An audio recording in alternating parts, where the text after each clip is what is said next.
Welcome back inside Monin Park for Game 2 of tonight's Little East Conference doubleheader. It's Friday night under the lights at Monin Park.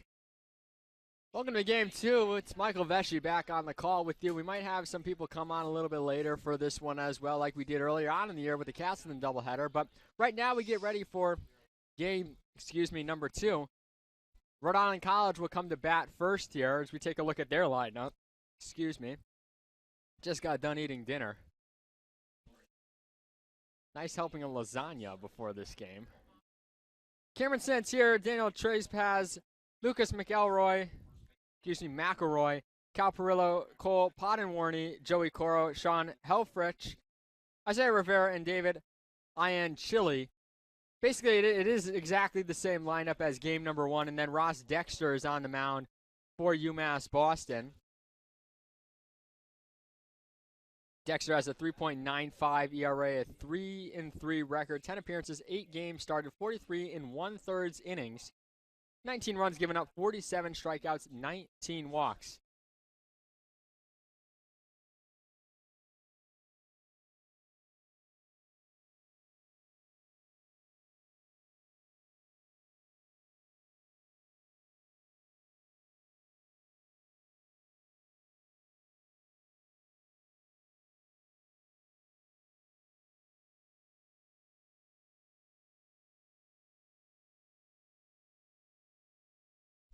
So we are underway here as Santier took the first pitch outside for ball 1, and then that strike swinging makes it 1-1, the count.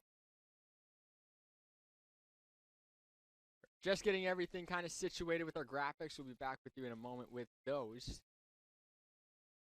That one's in there for strike number 2, and Dexter quickly ahead 1-2 in the count.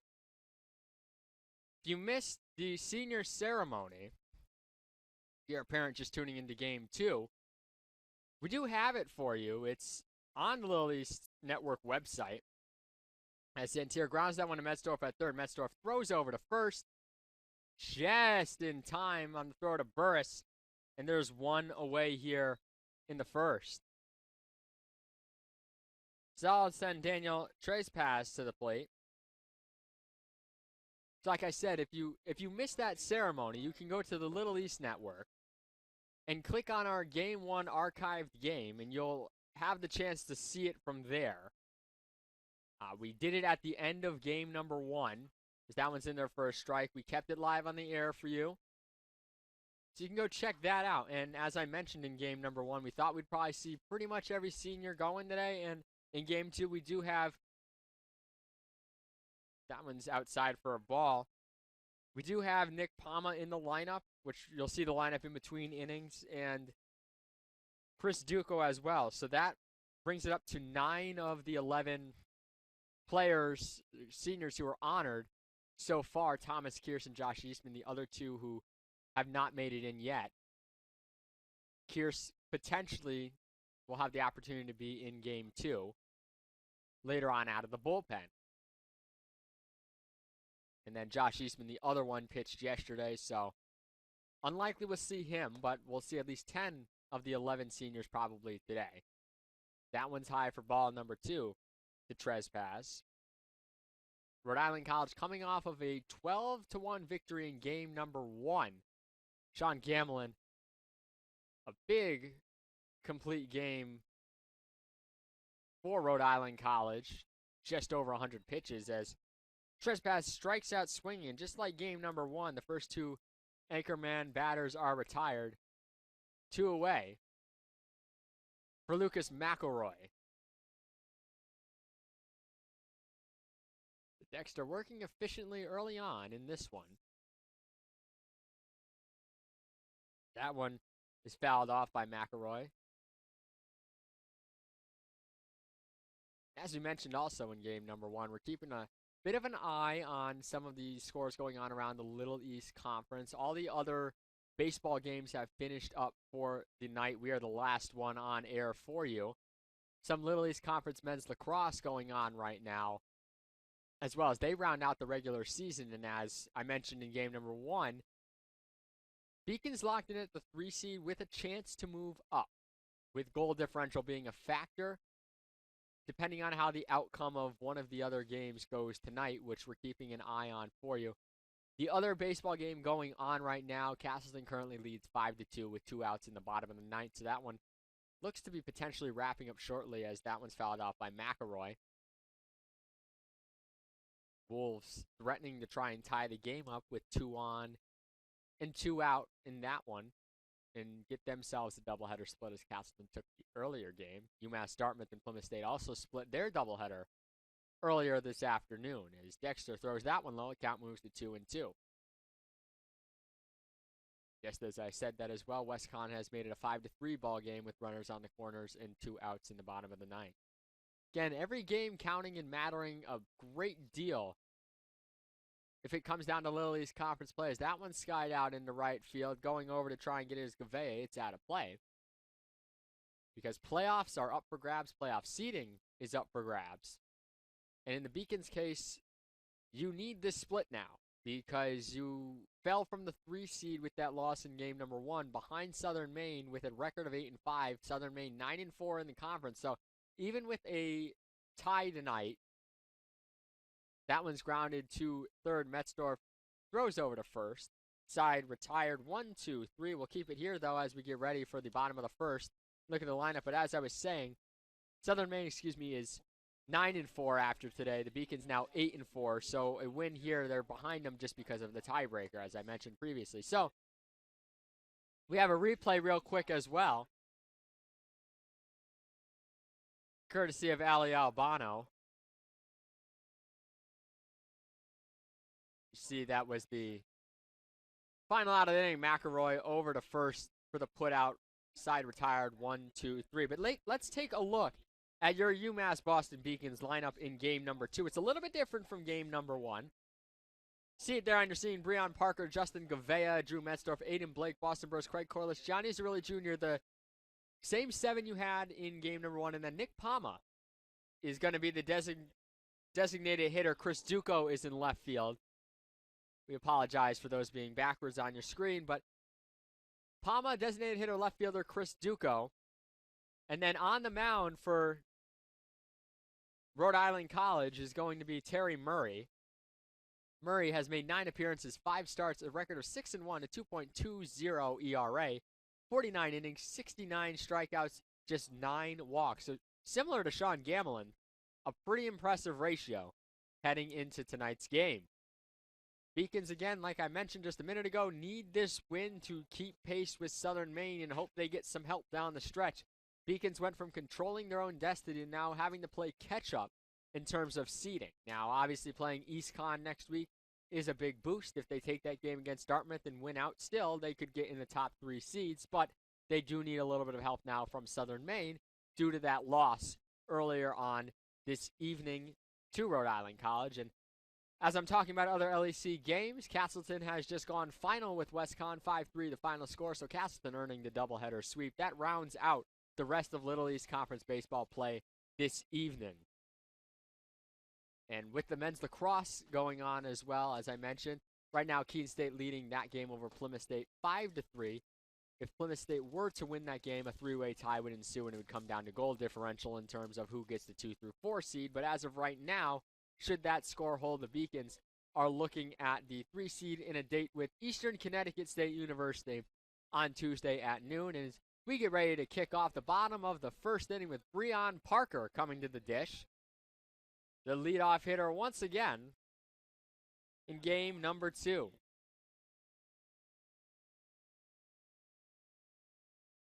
Parker in game 1, 0 for 4.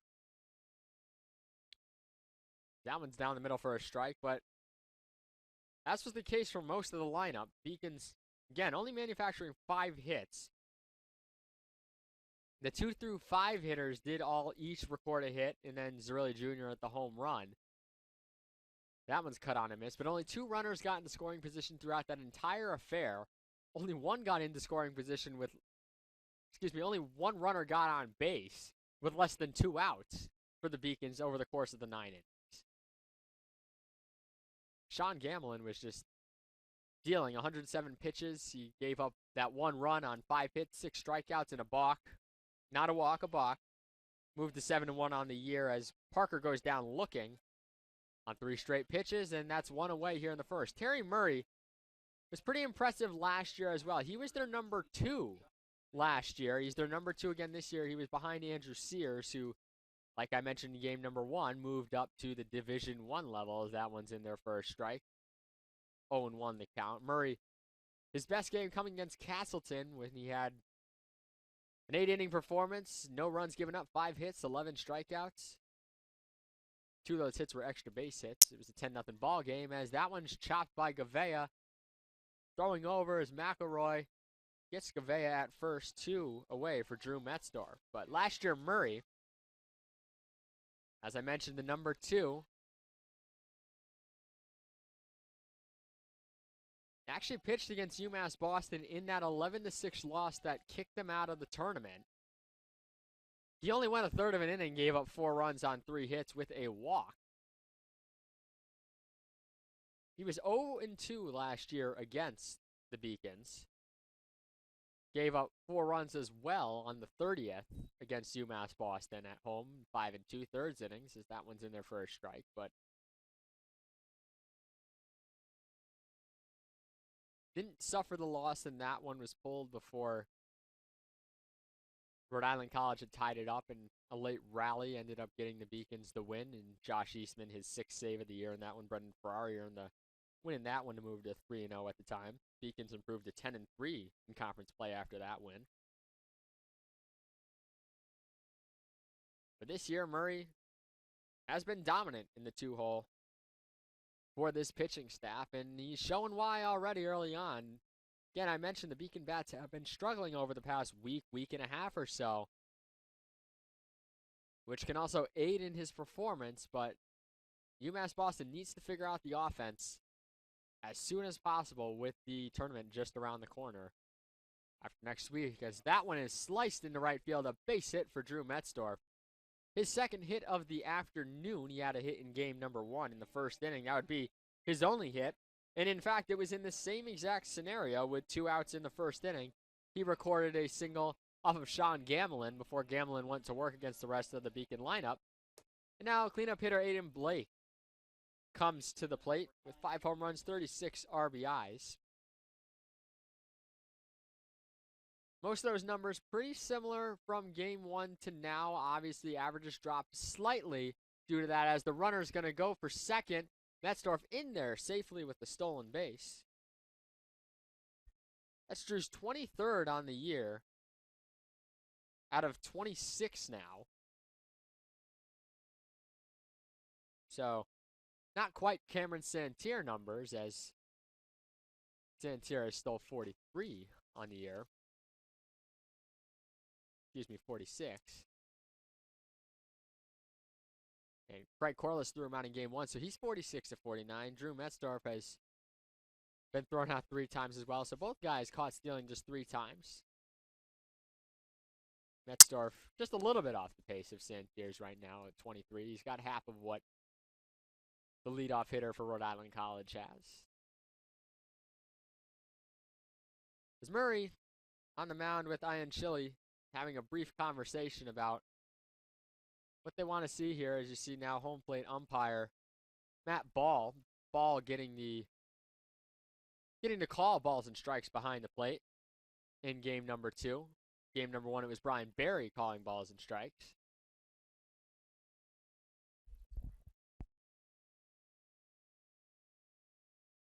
So after that brief mound visit, we got a 1-0 count. Excuse me, a 1-1 count. Nope, correction, it is a 1-0. Now a 2-0 count as that one goes to the backstop. It's going to be a wild pitch. Metzdorf over to third. So, for only the third time in the first 10 innings of play, the Beacons have a runner in scoring position. And we'll look to cash in here. That one's cut on and missed. Count moves to 2-1.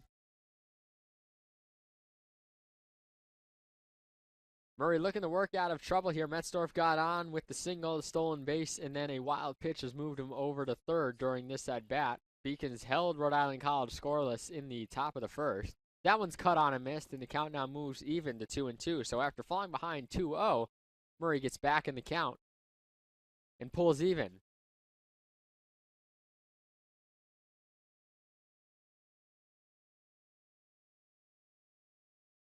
Blake was also 1 for 4 in the first game, had a 9th inning hit. As he fouls that one back, count remains at 2-2.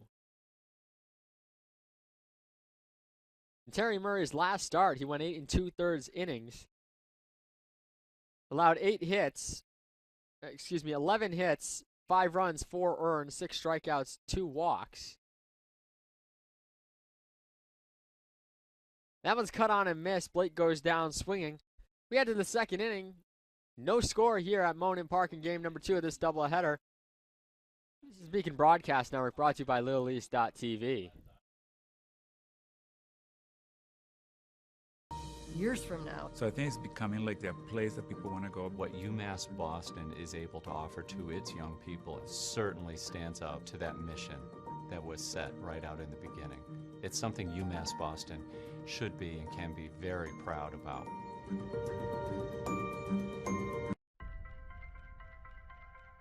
I'm a Division III student athlete, and I know how powerful words can be.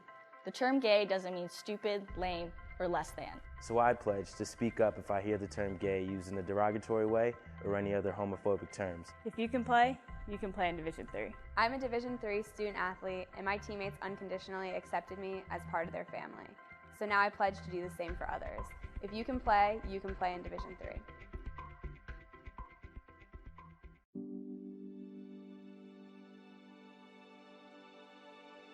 What separates UMass Boston from other schools is the fact that a large percentage of students commute.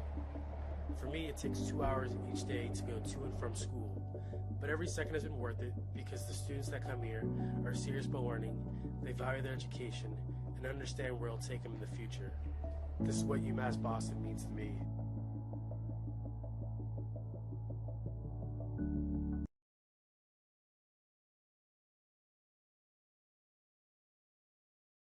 So we're back inside Monin Park. Second inning of game 2 of this doubleheader. We're scoreless. Ross Dexter back on the mound after a perfect first inning. Just 16 pitches. Terry Murray threw 15 in that first inning, in which he allowed 1 hit. And Drew Metzdorf would get over to third as that first pitch to Cal Perillo is in there for a strike. 2 strikeouts for Murray in the opening inning. That one's lined by Perillo into center field. That's a base hit, and Parker corrals it out there in center. Rhode Island College in business now with their leadoff hitter on for the second. First hit of the game.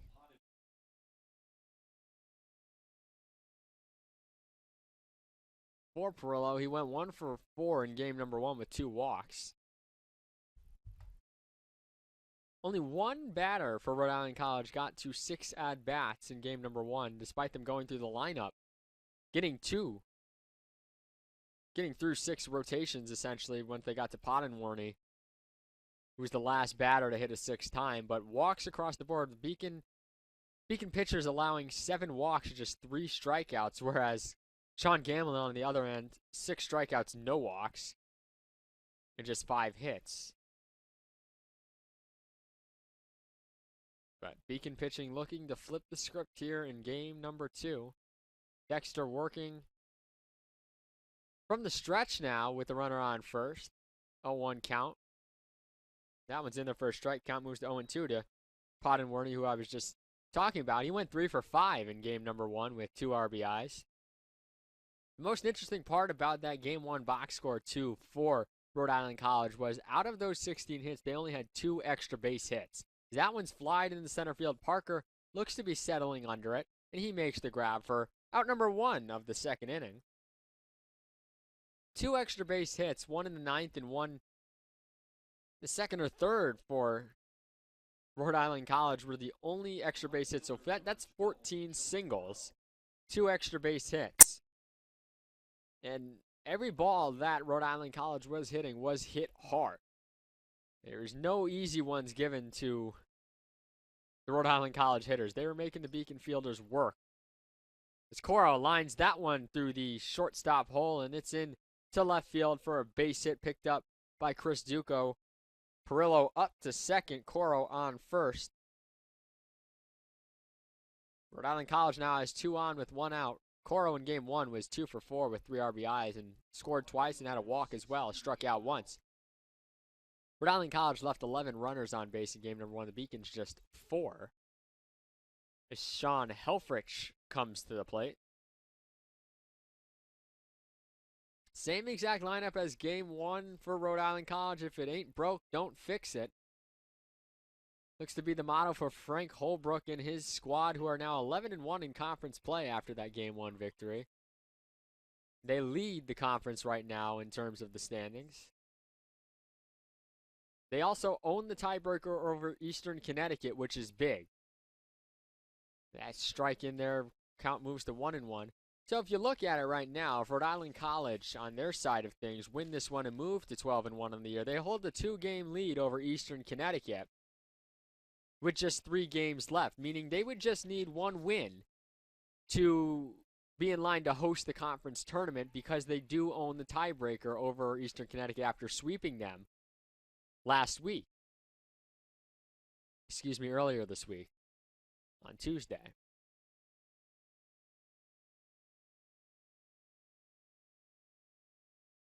So 1 game can make a big difference here, as that one's skied into foul territory. Moving over to get it is Boston Burris. Big second out there for Dexter. And Isaiah Rivera now is going to come to the dish. The shortstop batting in the 8 hole yet again was 1 for 5 in game number 1 with an RBI and a run scored. One of 2 people from the Rhode Island College lineup to have a double or an extra base hit in general. He had two extra base hits. They're both doubles. Beacons had 1 extra base hit. It was the Gianni Zerilli Jr. home run. That one's in there for a strike. Dexter showing good control right now.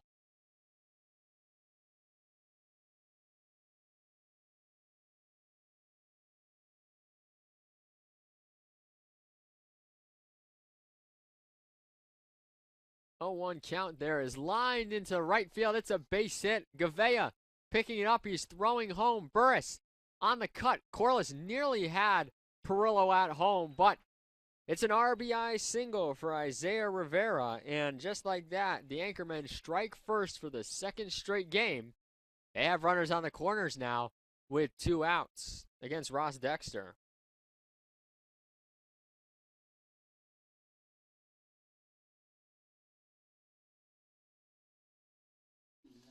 So Rivera now has 2 RBIs across both games in today's doubleheader so far.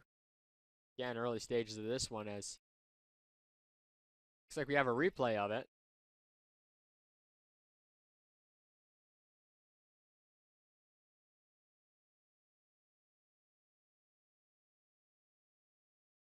Dexter checking on the runner over at first. He slides back safely.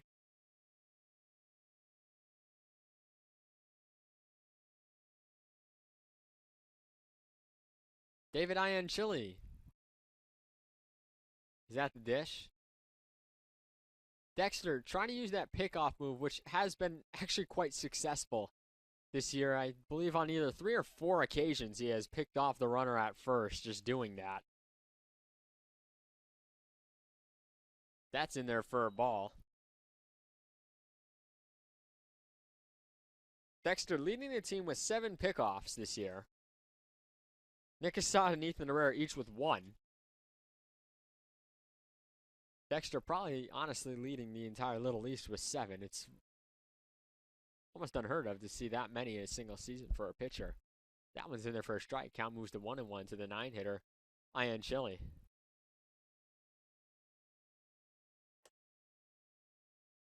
Dexter once again with the pickoff move.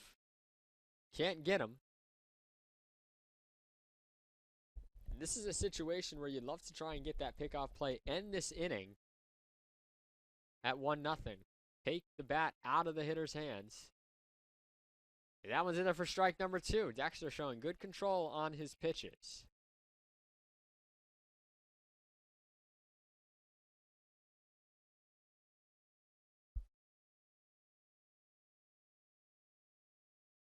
Count goes to 1-2. Dexter got him swinging. And UMass Boston escapes trouble. Ross Dexter allows just one run on the RBI single. UMass Boston's going to trail 1-0 heading into the bottom of the second inning. As we see a replay here. High swing there. Pitch just going up high, and Ian Chile can't get it. Dexter, a rising ball. We'll take a quick commercial break here on the Beacon Broadcast Network, brought to you by LittleEast.tv. The University of Massachusetts Boston. It's just minutes from downtown, and the Princeton Review calls it one of the best values in the country. A nationally recognized institution of academic excellence and research, UMass Boston offers more than 150 undergraduate and graduate programs, 16 Division III sports, and more than 100 student organizations. To learn more about the opportunities waiting for you at UMass Boston, visit in person or online. UMass Boston, a research university with a teaching soul.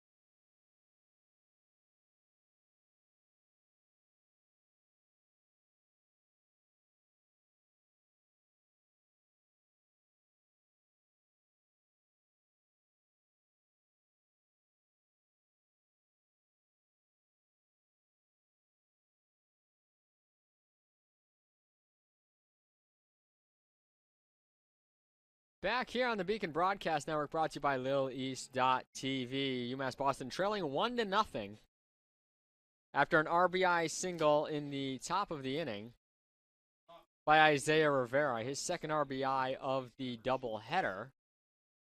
Terry Murray back out there for the Anchormen, facing Boston Burris.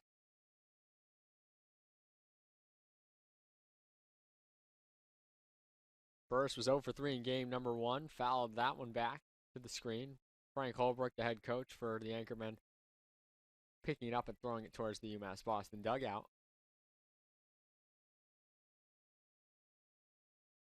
Beautiful night here on the Harbor campus. Not too much wind and not too chilly like it's been most of the spring, as that one's lined into left field. It's a base hit for Boston Burris. And Burris is on now for Craig Corliss. The middle of the lineup now, rounding out with Corliss here.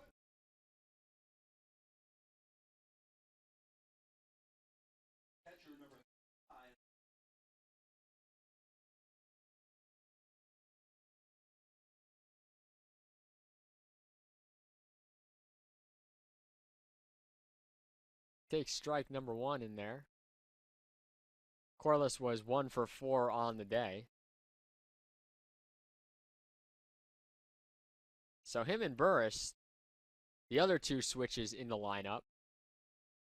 And then Zerilli Jr. in there. And then, of course, Palma and Duco, as head coach Brendan Eigerbrodt getting all of the seniors in.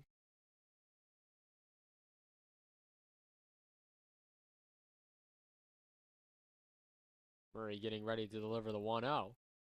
That one's lined into left field. It's a base hit for Corliss.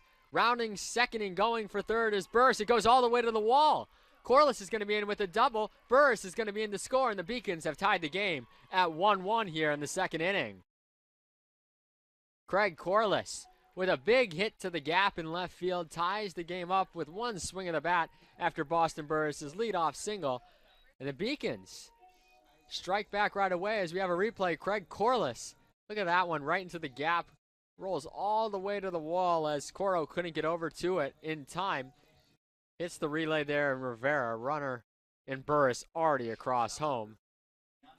And now the Beacons have another runner in scoring position with nobody out here in the second inning. Gianni Zerilli Jr., who had the home run in game number 1, making his 100th career start as a Beacon.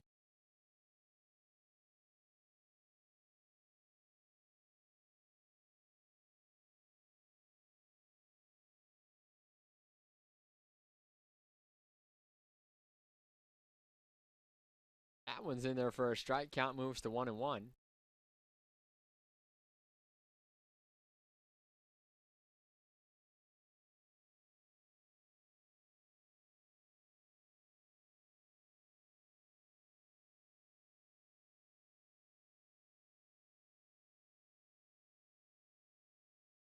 He's really junior fouls and one off, and now the count moves to 1-2. We're taking a little bit of a look around the rest of the Little East Conference in terms of other sports. A few softball games in action tonight. Western Connecticut and UMass Dartmouth in action. Dartmouth coming away with a 2-1 win and a 2-0 win over WestCon.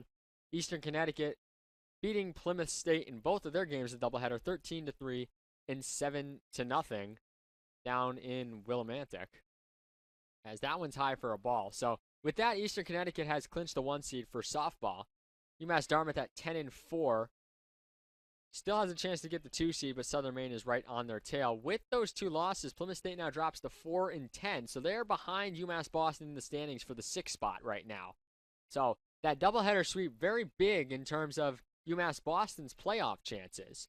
Rhode Island College currently sitting at 5-7 with a pair of doubleheaders coming up in the next couple of days. They will take on Keene State and then UMass Boston to round out the year. Keene State 3-11 in conference play currently.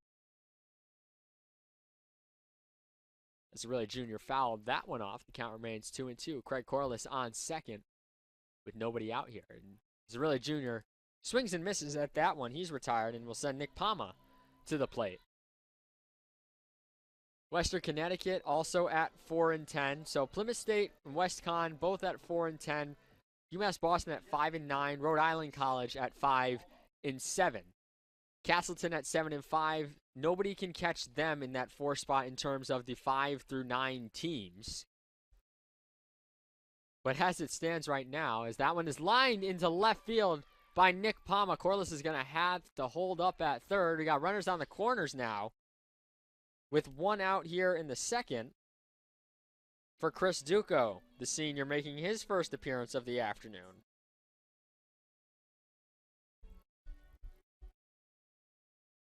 So a lot can definitely happen when you look at those standings down the stretch. If Rhode Island College were to lose that doubleheader, they'd be tied at 5-9 with UMass Boston. WestCon, Plymouth State, and Keene State all still within 2 losses of that 6th spot as well. So a lot to be sorted out on the softball end of things in terms of, will UMass Boston be able to make it in one of those final 2 spots? A little bit of scoreboard watching, and then really at the end of the day, they can control their own destiny with a win over Rhode Island College as Duco takes that one in there for a strike. So that's kind of a whip around softball real quick. And as we look at lacrosse just kicking off in the second half, Plymouth State and Keene State are currently tied at 6-6, as I mentioned before. Could come down to tiebreakers in terms of what happens to UMass Boston. As Duco, even in the count, 1-1. Of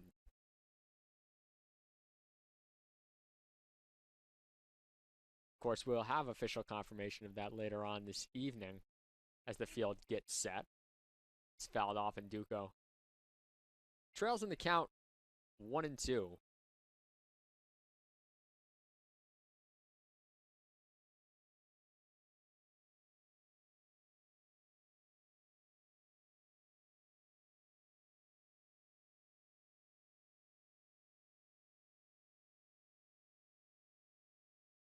And Murray's going to pick off Palma over there at first, trying to be a little overly aggressive there. So the kickoff goes 1-3, so that's the 2nd out of the inning, with Corliss still on third.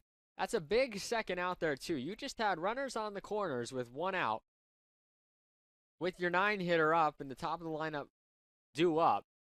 And Palma gets picked off first, going a little bit too far, and now the Beacons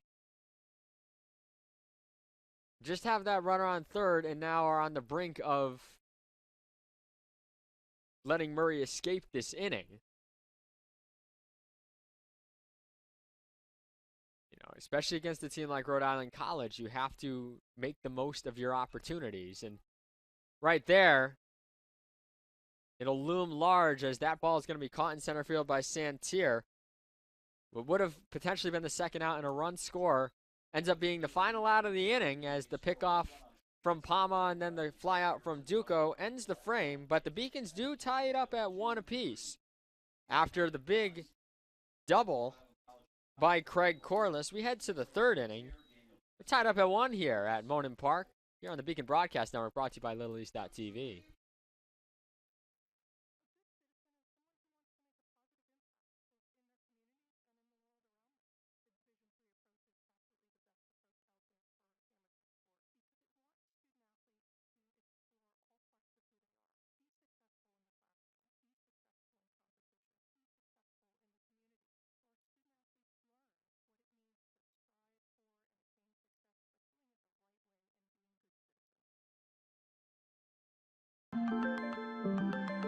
Proportion to me is the lived experience of our Division III student athletes. They balance life from an academic perspective and the rigors of competing at a high level, bonding with teammates and building lifelong friendships. But they also are involved in their communities. They work jobs and internships and volunteer. They've learned to be resilient. Diverse experiences are setting them up for the future. Passion's love.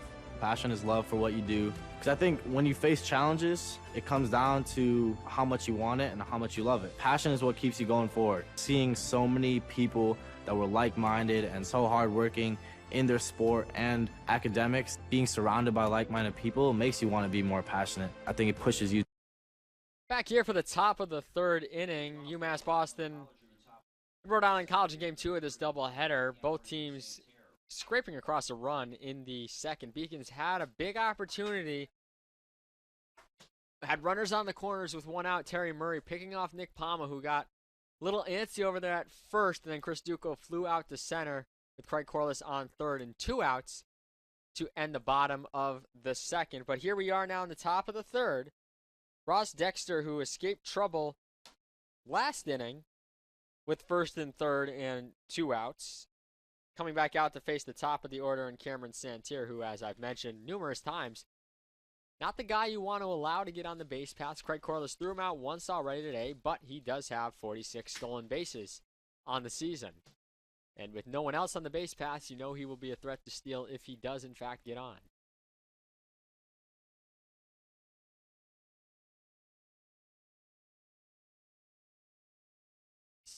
Dexter throws that one in there, and it's fouled off to the right. Good amount of people out here tonight supporting both teams. You got UMass Boston softball team over to our right side, which I was just talking about a little while ago. We've got some Rhode Island College fans behind home plate, which you can see on the screen right now. That one's high for ball 1. Rhode Island College in a few sports this year have been making some noise in terms of what they've been able to do. Women's basketball, that one swung on and missed by Santier. He goes down swinging. That'll send Daniel Trespass to the plate with 1 out. The women's basketball team went all the way to the Final Four after winning the Little East Conference for a 3rd consecutive year. Them in baseball have been the story, and the women's tennis team as well from Rhode Island College, who went on that run for many years, winning all their conference games and winning the championship until this year when UMass Boston women's tennis, as I mentioned before, who will be going to the NCAA tournament in a couple weeks, knocked them off right here on the BC High tennis courts 5-2 in the LEC championship. As Dexter falls behind to Trespass 2-0.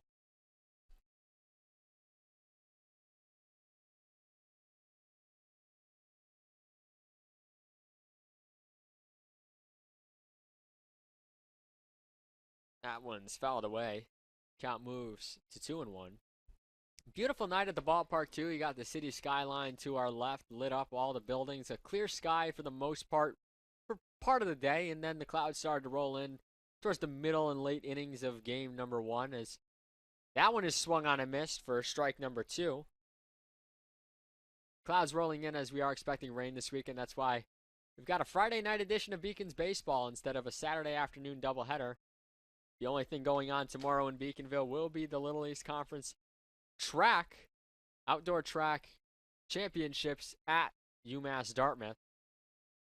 Going on all day long down there. Live stream and stats are available on our website, on UMass Dartmouth's website, and on the Little East Conference website. And all our games this year and years to come and years past are archived on littleeast.tv. If you ever want to go back and watch a replay, as I mentioned, you want to see the senior ceremony from Game 1, you can right now. It is on the page you are watching this from. At the bottom of your screen, if you click Game 1, it's at the end of that. The count remains 2-2. And at some point in the coming days, we'll probably be able to throw that ceremony live onto our YouTube at UMass Boston, at UMass Beacons as well. That one's low, and the count moves to 3-2. So,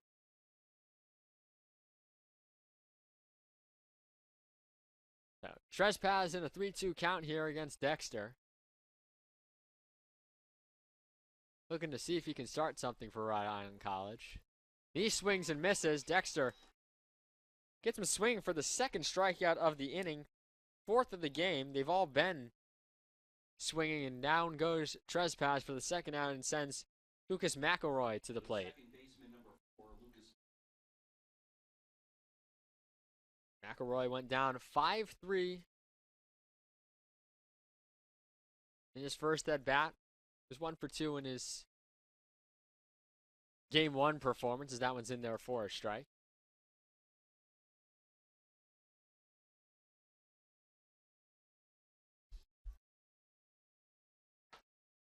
That one's tipped in there for strike number 2. Dexter ahead and looking to get out of this inning with game still tied up at 1, and another 1-2-3 inning would be his second in 3 innings, as that one's low for a ball.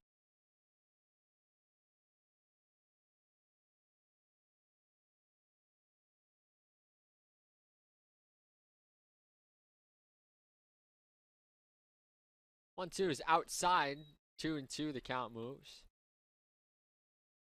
Looking at men's lacrosse now, Plymouth State has pulled back in front with 5 minutes to go in the third of that one over Keene State. It's now 7-6. Low scoring affair there. That one's outside for ball number 3. It's 3-2, the count.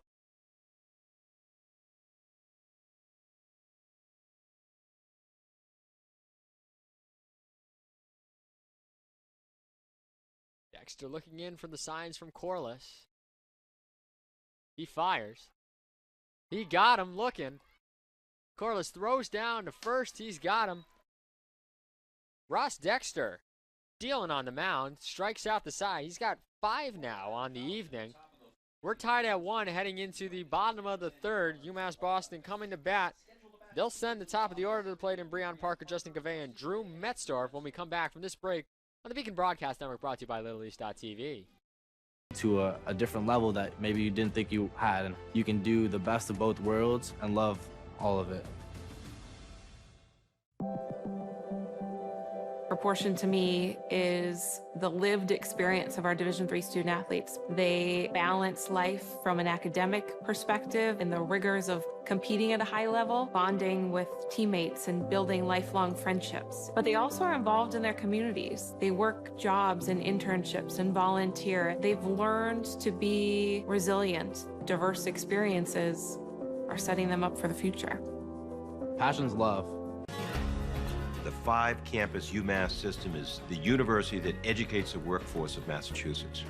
We recognize that we are truly here for a reason, and that recognition inspires us and drives us every single day.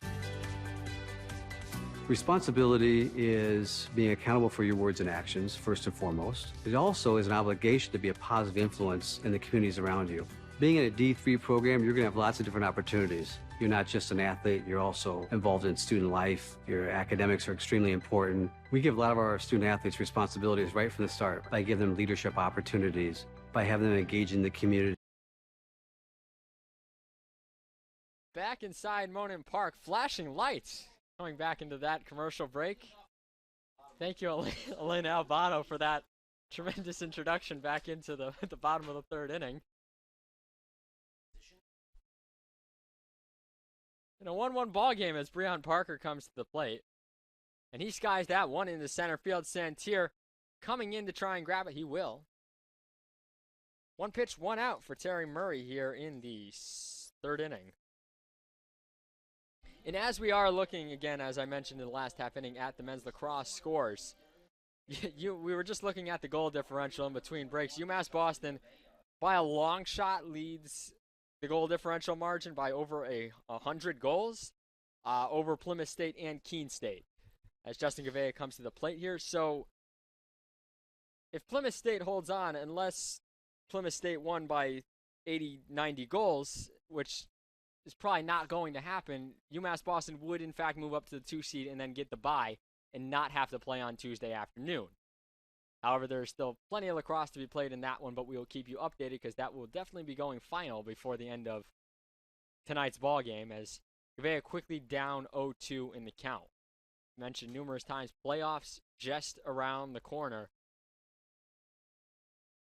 for the other fall sports, as Gavea swings and misses at that one for out number 2, and now Drew Metzdorf will come to the plate. He got on a single in the first inning with 2 outs, was stranded at third. Beacons have had a couple runners in scoring position, had a very good opportunity with the runners on the corners last inning, but Terry Murray able to work out of it with a pick-off move at first, and then getting Chris Duco to fly out. And now looking to retire the side in order here in the third inning. That one's in there for a strike. Count goes to 0-1. And no one in game number 1 recording more than 1 hit for the Beacons. Metzdorf was one of those people. And in this game, already got 4 different Beacons who are 1 for 1, and Metzdorf is one of those, as that one's in there for strike number 2. Much different pace in this game than there was in game number 1. As even though Gamelin was dealing, the Rhode Island College batters were really making Dylan Ryan work on the mound, pushing him into deep counts. Ryan had a stretch where he had 12 consecutive balls before recovering, and that led to an early run for Rhode Island College. And from there, the offense continued to roll for them to the tune of 16 hits and 12 runs. But most of those runs did come at the end of the game as well. They were up 6-1 and then scored 5 in the final inning. As Metzdorf is now 2 for 2 with that single up the middle. Just like in the first inning with 2 outs, Metzdorf is on base, and we'll see if he tries to go for a stolen base with a little bit of deja vu here in the third inning potentially, as Aiden Blake rolls up to the dish.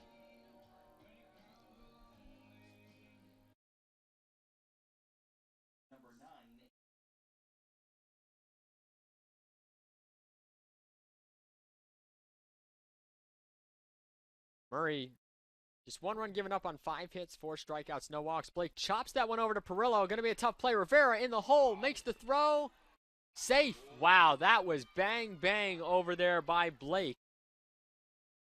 Just able to hustle over and get in with an infield single. Perillo had to move a long way to try and get that one. Was unable to do so. Blake reaches safely. You've got runners on first and second for the hot-hitting Boston Burrs, who's already 1 for 1 today. If there's anybody you want up at the plate at this point right now, it's him with the way he's been swinging the stick. And with a runner in scoring position, Burris has a chance to add to his 10 RBIs on the season. Again, Burris mostly playing off the bench until recent weeks, as Brendan Eigerbrodt, head coach, has started to insert him into the starting lineup. And it's been a worthwhile move, as Burris has been playing very well on this hot streak, and as with the amount of at-bats he's had, made himself eligible on the Little East Conference website to be second in average so far now this year behind DJ Perrin, as Burris lifts that one in the air to center field, moving over to Santier, makes the grab. Side retired. So back-to-back singles for Metzdorf, and Blake put runners on first and second with 2 outs for the Beacons, but they're not able to get any runs across. We head to the 4th inning. We're tied up at 1-1 here on the Beacon Broadcast Network, brought to you by LittleEast.tv. Being a positive influence, that's being a responsible person. I believe sportsmanship is it's a mutual admiration and respect for your fellow competitors. We all go through a lot to reach the point where we compete against one another. It's important to realize that. So once we're finally on the field or on the court or on the starting block, we look at each other as fellow human beings and not just competitors. Being able to recognize the hard work that other athletes are putting in creates a more positive and inclusive environment.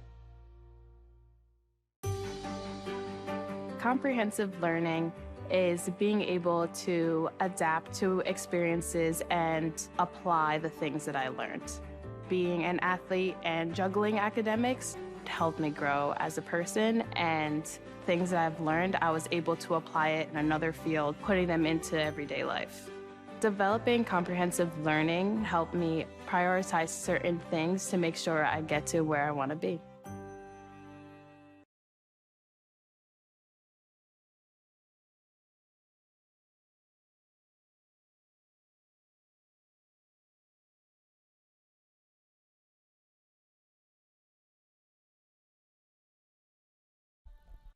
Back here inside Monin Park, 4th inning coming up here. We're tied up at 1-all. 1-6-0 for the Beacons, 1-3-0 for Rhode Island College as Cal Perillo, the cleanup hitter, comes to the plate.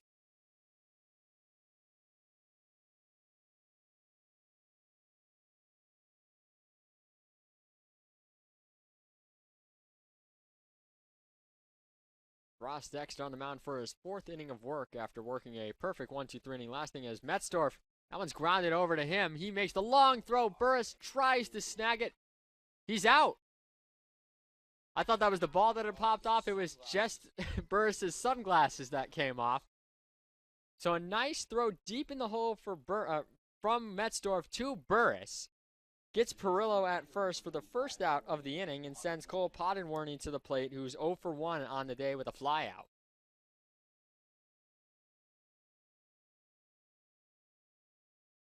First pitch is in there for a strike.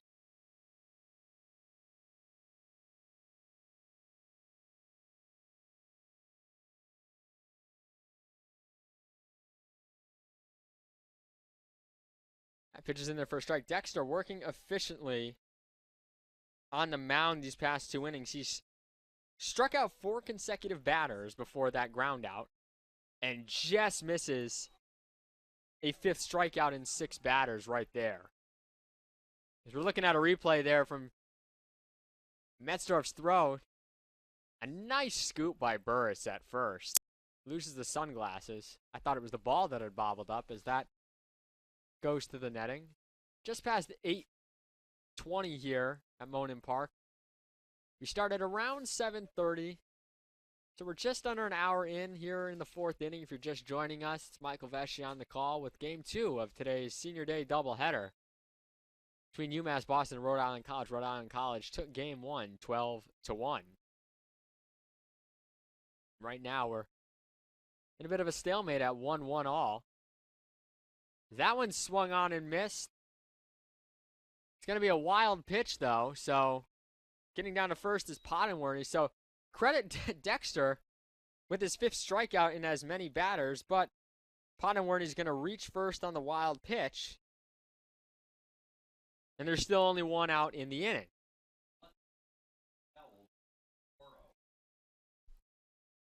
Keeping an eye on a lot of different things around not only Beaconville, but in general with the Little East Conference as we wind down this season.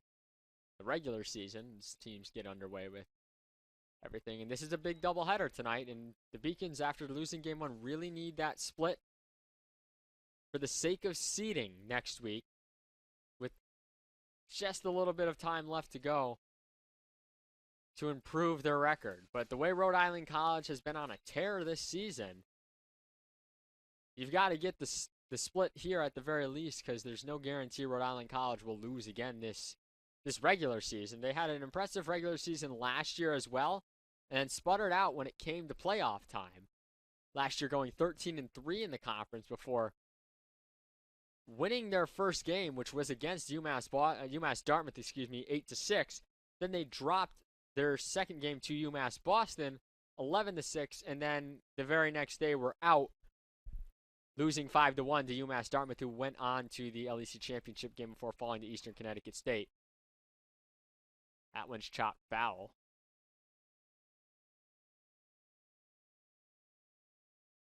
Of course, that was played over at the Eastern Baseball Stadium last spring, that LEC tournament, and now this year Rhode Island College looking to potentially host. Down the stretch, they do have a favorable schedule as well. As Dexter, that one's in there for a strike, and yet another strikeout for Ross Dexter. That is now 6 strikeouts in the last 7 hitters. And of course, he had the strikeout wild pitch with the last batter. Rhode Island College does have a favorable schedule to win out, facing off against 2 teams on the outside looking in Western Connecticut and Plymouth State. Now, the way Plymouth State played today against UMass Dartmouth, anything can happen, but with the way the offense has been clicking for Rhode Island College, the odds would definitely be in their favor to potentially just win out. That one swung on and missed for strike 1. Count 1-1 to Sean Helfrich.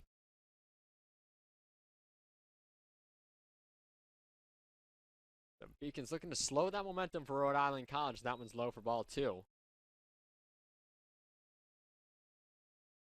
UMass Boston has been on a run lately where they've been playing a lot of consecutive days in a row where, as I'm looking at Rhode Island College schedule, they've played a few less games than UMass Boston.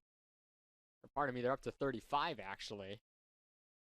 But they've played them at a much more split pace than the Beacons have, where they've had multiple days off in between games, and especially before Little East Conference games, which is always big when you can get some more rest for your pitchers and whatnot in between conference games. And around those non-conference games, you get the guys out there that you want in those big doubleheaders. As Helfrich is walked, and that brings Isaiah Rivera to the plate with 2 outs here. So playing a little more of a staggered schedule, working to the favor, I would think, of a lot of teams in terms of, especially at this level, pitching is everything. And, you know, unlike the MLB where you have a rotation of 5-6 guys who can routinely go out there, a lot of teams only have like a top 2 or 3 starters. So when you play more non-conference games, especially once the conference schedule gets underway, you kind of tax those other arms going into the conference schedule. And UMass Boston has played a lot of non-conference games along the way during their weeks. Like I mentioned this week, having the games against Babson and Plymouth, and now this against Rhode Island College, and originally supposed to have a game against Suffolk University. So you can imagine, as that one's in there for a strike, had that game gone on at Plymouth State on Tuesday, you would have played Babson on Wednesday, Suffolk on Thursday, and then this game likely gets moved due to rain. You would have had to play 4 straight days of games and 5 games in that span, which can be very taxing on the pitchers at this level. Unless you have somebody who can go out there routinely and throw 60 to 70 pitches in multiple times a week. But it's very hard to come across those consistent players who are able to do that at such a high level without, you know, dealing with the fallout of fatigue at the end of the season. As Dexter's ahead 0-2 in the count to Rivera. Rivera obviously had that RBI single earlier on in the game that made it 1-0 at the time. We're now tied at 1 here in the 4th. Anything can happen down the stretch, as we've seen with the other things going on in the conference. So never say never on how things can play out at the end of the day.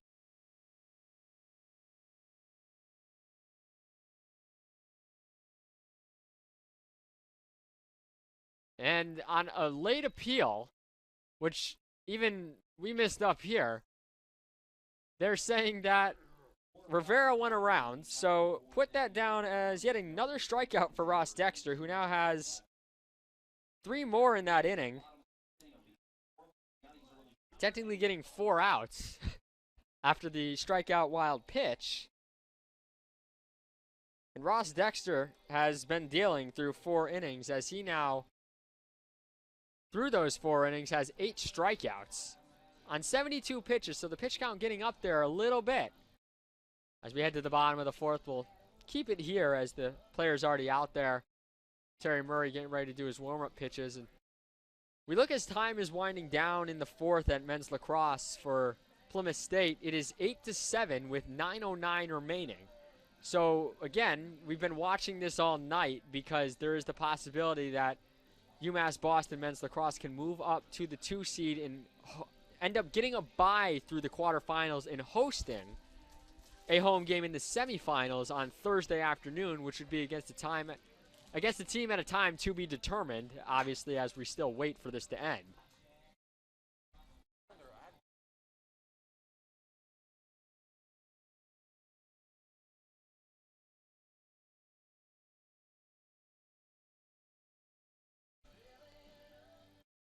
So lots of thrilling action unfolding across the LEC this evening. Obviously, this was a big doubleheader coming into the day, and we felt pretty confident going into the evening that with UMass Boston men's lacrosse not really controlling their own destiny at this point and leaving it up to other things, with the way Keene State had been playing as well as West Con, you thought that those 2 games this evening would go by way of the top 2 teams and UMass Boston would be locked in at the 3, but we're quickly seeing that may not be the case here, as Plymouth State is leading Keene State by 1 in the final 9 minutes. They are playing at Plymouth State, by the way, as well, so not a home game for Keene. We get ready here for the bottom of the 4th inning. And Craig Corliss at the dish. Still tied at 1 here. Ross Dexter settling down after a little bit of a tough 2nd inning and coming back to strike out 7 batters as that one's chopped back to Murray. Looks like it bounced off Corliss almost. He throws over to first for the first out of the inning.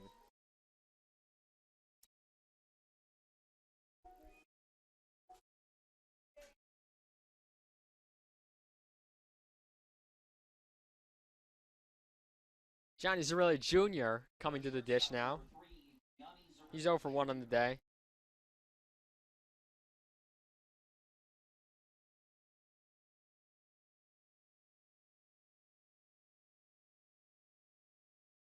He cuts and misses at that one. Count moves to 0-1.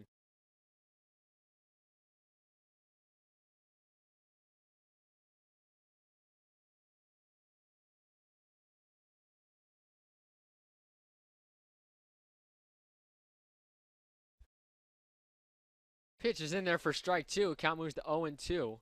Murray, 4 strikeouts coming into this inning, looking to get his 5th here. As I mentioned just a little while ago, Ross Dexter up to 8 now after getting 7 over the course of the last 3 innings.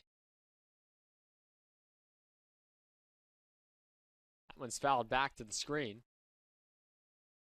Count remains at 0-2.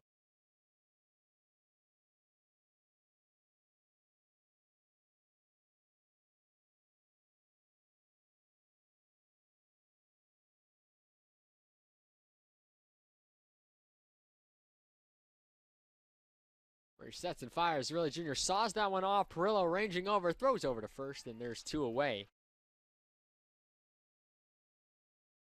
Real quickly, working efficiently are both teams.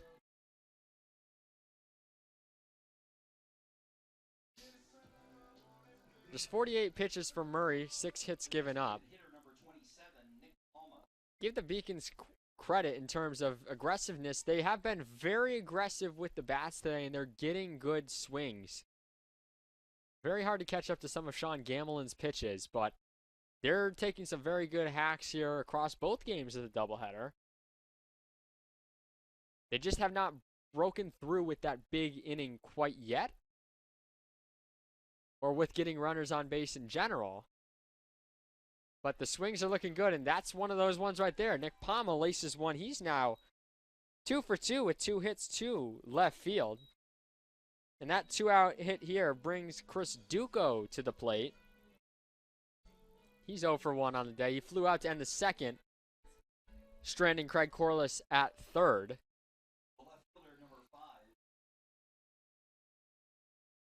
Murray picked off Palma in the 2nd, so keep an eye on that over at first base. That one's in there for a strike. Palma probably going to be a little more cautious this time around to make sure he doesn't get picked off in a scenario where UMass Boston does have a chance to potentially do some damage against Murray, even though there's 2 outs. 2-out rally can always happen, as that one is just outside for a ball. 1-1 count to Duco.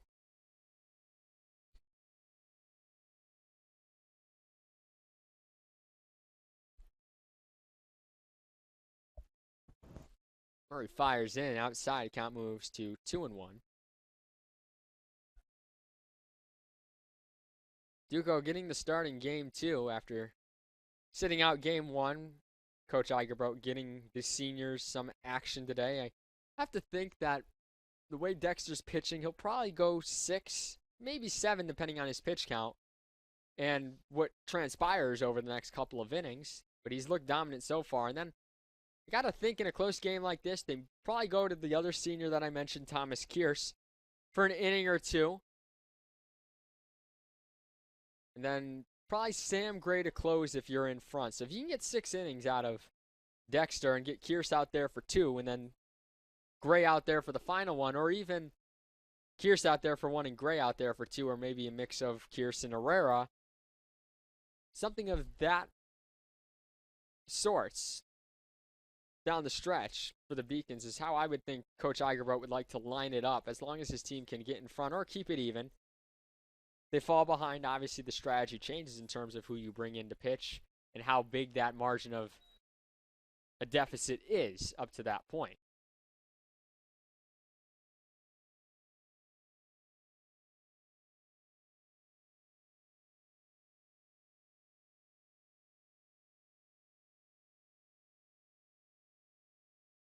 Murray fires in. Duco swings and misses.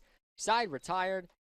Murray gives up a 2-out hit, but escapes the inning. It's still 1-1 as we head to the 5th inning here on the Beacon Broadcast Network, brought to you by LittleEast.tv. Paris changed my life, and I got there through UMass. Those very specific seminal moments in Paris. The subway. A man in a tuxedo walked in, and a woman in a long gown. And it was stunning. It all hit me. It was like a lightning bolt. There was this world of beauty and style that I wanted to be a part of. That was the beginning of the journey. And that all came through the University of Massachusetts. And that was really a key moment for me. That's one of those moments you never forget. Celebrate the soggy shoes and the slow starts. Celebrate the lessons learned along the way.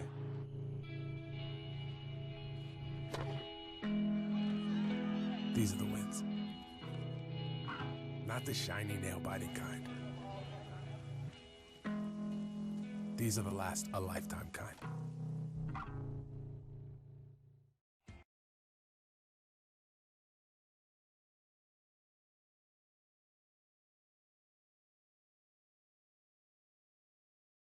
Back here inside Monin Park for inning number 5. 1-1 ball game. Ross Dexter back on the mound. He struck out 3 more batters last inning.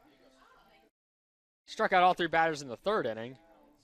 And retired the final batter of the 2nd by way of the K. So count him up. 8 strikeouts so far for Ross Dexter, as he will face David Ionchili here to lead off the 5th. And as we lead off the 5th, keeping track once again on the scores over at Keene State and Plymouth State right now going at it. It's 8-8 with just about 3 minutes to go. So again, that 2 seed still up for grabs for UMass Boston men's lacrosse. That one's outside for a ball. The Owls just tying it up a couple moments ago while we were at break. We're keeping a close eye on that as well, since it involves Beaconville, as that one's outside for a ball. Count moves to 2-0.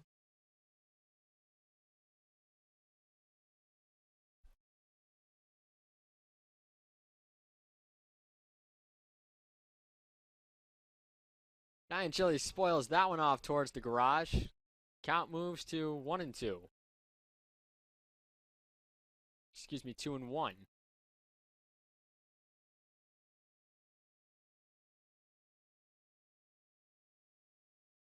Ryan Chili pops that one up into right field. Moving over is Gavea. He makes the grab, and there's one away here to kick off the 5th inning.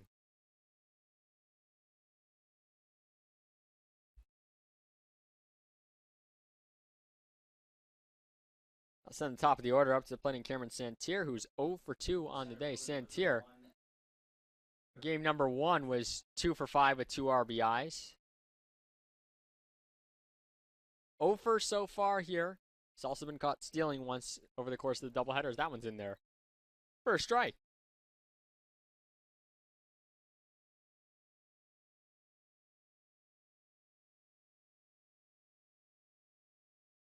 That one's lined into right field. Gavea ranging over, makes the grab, and there's 2 away here. The top of the 5th inning.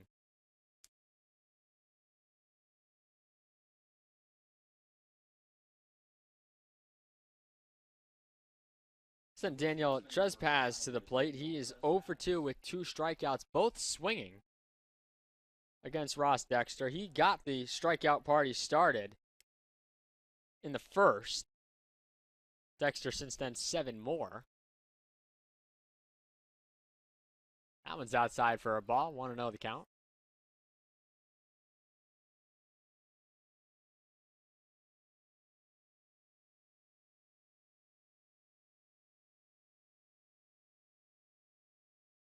Doesn't offer that one, and it's outside for 2-0.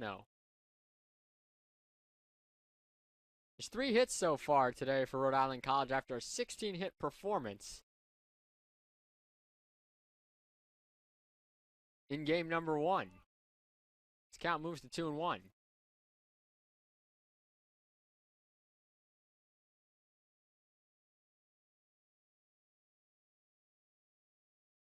That one just misses. Not quite sure where that one was. But Matt Ball saying it was outside.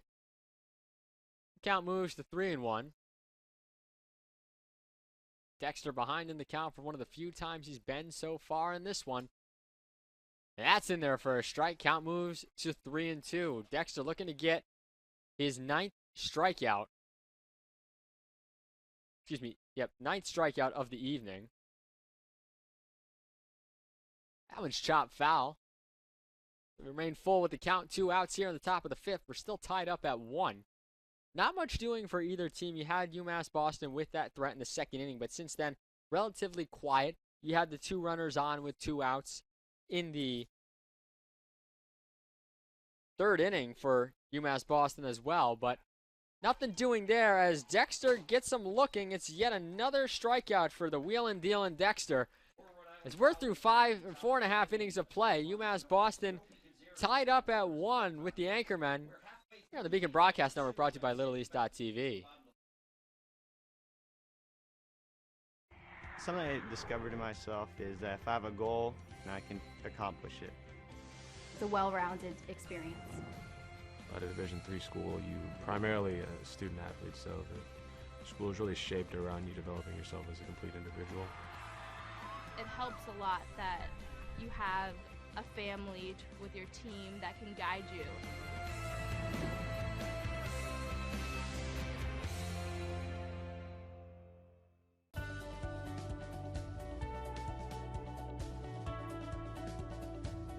I just wanted to get good grades and to do well. But it also made me realize that I have a lot of career goals. You're there to get a full college experience, not only participate in your sport, but participate in things outside of that, and it's all about growing as a person. My coaches have helped me with figuring out who I really am. Their lives are dedicated for us to succeed.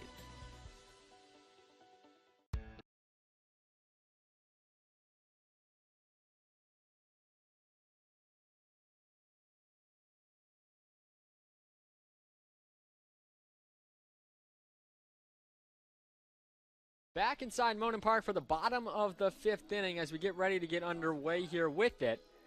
Another quick update as Plymouth State and Keene State still tied at 8 with under a minute to go. Plymouth State just called timeout again. If Plymouth State wins that game, UMass Boston men's lacrosse will not be playing at home like we previously thought on Tuesday against Eastern Connecticut. They will have the first round bye and go straight to the semifinals as the 2 seed and play Thursday against the team to be determined at a time to be determined. So we'll keep you updated on that as they wind down the final 58 seconds of that one.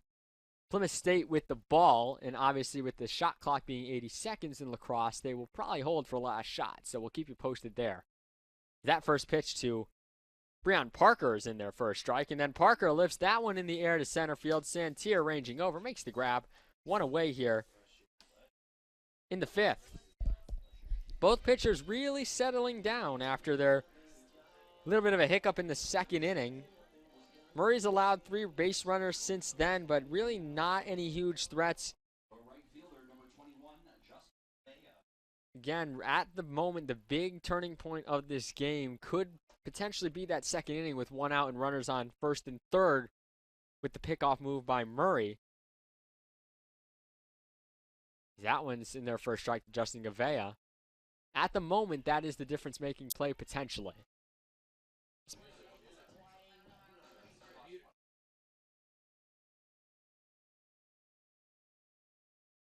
They have a quick timeout there by the umpire. Drake made an appearance.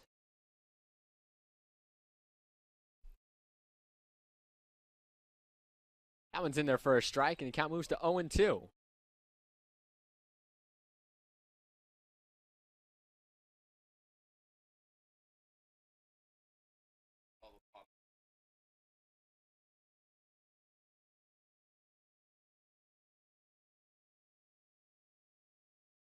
So it's an 0-2 count to Gavea.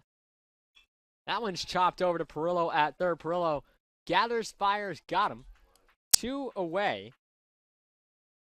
And we are heading to overtime up at Plymouth State. Game is still tied at 8-all. So sudden death overtime will get underway soon. And again, we'll keep you posted on what happens there. It's either going to be EastCon versus UMass Boston on Tuesday at 12 right here at James Cotter Field, or UMass Boston against the team to be determined on Thursday in the LEC semifinals as they go for their three-peat. Here we are with 2 outs. Metzdorf chops that one to short. Rivera gathers, fires, inning over. Beacon's retired in order. We're still tied at 1. We'll head to a quick commercial break here on the Beacon Broadcast Network, brought to you by LittleEast.tv.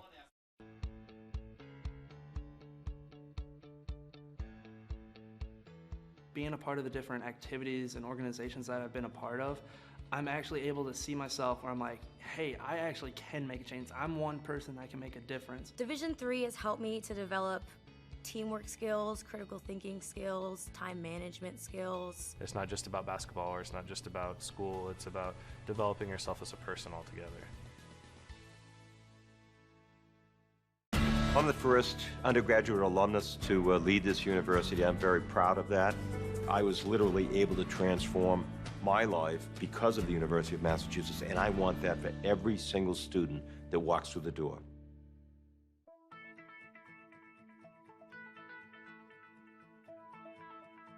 College has given me the flexibility to pursue my passions and my interests, and I've recreated my identity for myself aside from just being an athlete. My greatest personal discovery has been that I am capable of doing things that I didn't know I was capable of doing. To be able to study what I wanted to and continue to play the sport I love, all of those things came together very nicely in one package in Division III.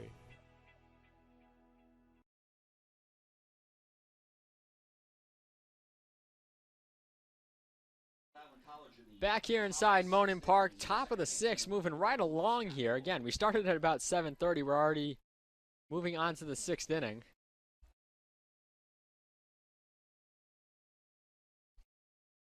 Game number 1 moved along pretty smoothly, even though it was a 12-1 final score.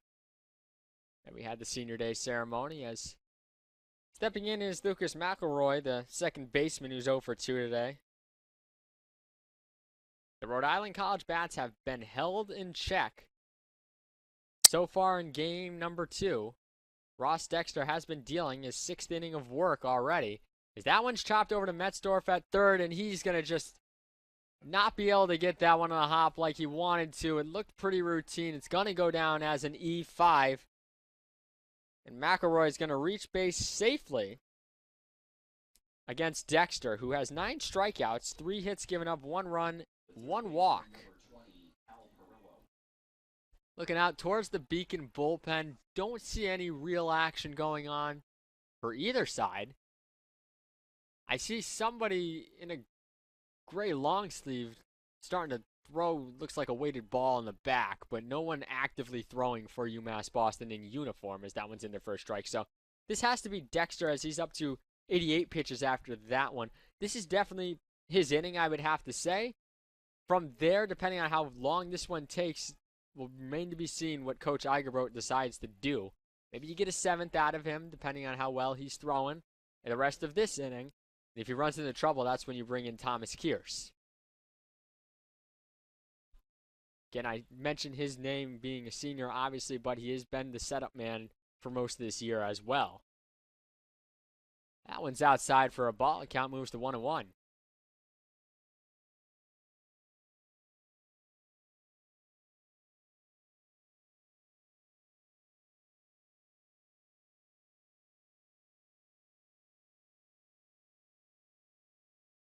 Pitch is low for ball number 2 to Cal Perillo. He had the leadoff single in the second inning that helped get that run across eventually on the Isaiah Rivera RBI single.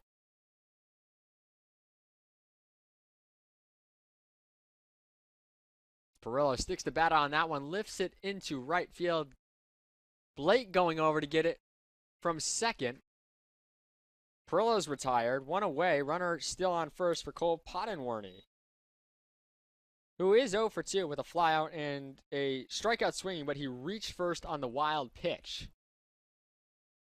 Designated hitter number 25, Cole Potten. Quick update as well. Overtime moving along up at Plymouth State in that men's lacrosse game. It's still tied at 8. Plymouth State with the ball and timeout just called. 2:30 remaining in the sudden death period. Dexter throws over to first, and getting back safely is McElroy.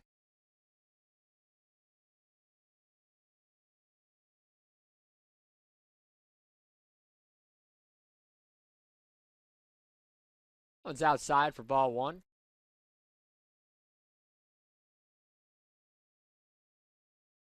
Beacon's team looking a lot better in this game than they did in game 1 and even in their game against Babson College. Can't speak for the Plymouth State performance, obviously, because they weren't at home. Pounding out 18 runs, though, you got to think the offense was working well. A lot of early singles led to that 7-run first inning. And from there, they continued to roll. But trying to show that they belong amongst the conference heavyweights today, especially in game number 2, as that one's in their first strike. They were held in check by Sean Gamelin. And while Terry Murray's only given up 1 run, he has scattered some hits. So he's giving the Beacons pitchers the hit, and they're making it happen. But they need to deliver the big blow at some point as the count moves to 2-2.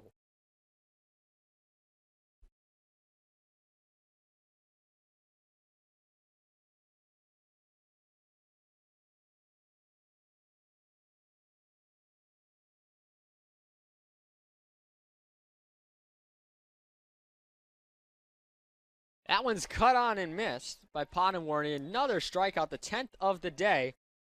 And as that happens, we have just had it happen. It's gone final, folks. Plymouth State has beat Keene State 9-8 in overtime, which means your UMass Boston men's lacrosse team is the 2 seed in the Lilies Conference Tournament, and against all odds have now earned a bye through the quarterfinals. They will now not play on Tuesday. They will play on Thursday in the semifinals as the 2 seed at home at James Cotter Field. Time and team to be determined still, obviously, as we await how everything else shakes out.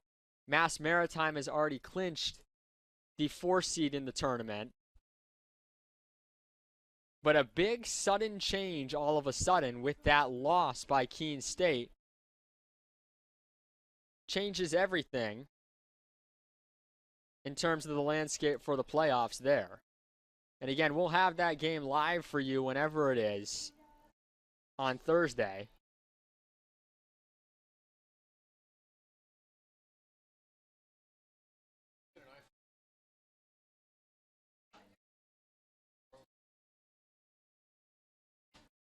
So by virtue of goal differential, Keene State will earn the 3 seed just by the skin of their teeth. The 3-goal differential separated them between them and Plymouth State.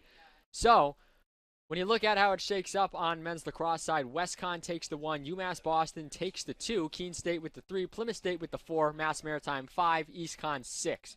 EastCon will take on Keene State, Plymouth State will take on Mass Maritime. And that's how it'll all shake out, and then it'll remain to be seen who UMass Boston gets to play in the semifinal round.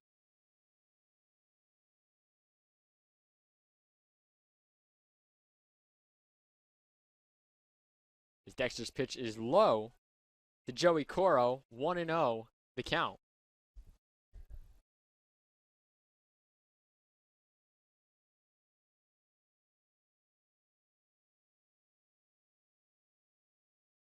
It's fouled back to the screen. You saw a quick mound visit to Dexter. Again, I mentioned the pitch count is getting up there. He's at 96 before those 2 pitches. It's a 1-1 count. So this will be pitch number 99 for Ross Dexter. And that one's skied by Coro into right field. Gavea coming on. Makes the grab. Pitch 99 of the evening is an out for Ross Dexter, who has been dealing tonight just like he needed to do for UMass Boston. 99 pitches, 6 innings, 3 hits, 1 run earned, 1 walk, and 10 strikeouts. But Terry Murray just as equally impressive in this one. We'll head to a quick commercial break here on the Beacon Broadcast Network, brought to you by LittleEast.tv. We're tied at 1 heading to the bottom of the 6th. I did receive a non-athletic scholarship upon entering school. I got the presidential scholarship, which was huge for me. I think there's more opportunities for academic scholarships in Division III. I did receive academic scholarships. Just being involved on campus, being a leader, all those things combined kind of get me recognized. It's a great experience for me.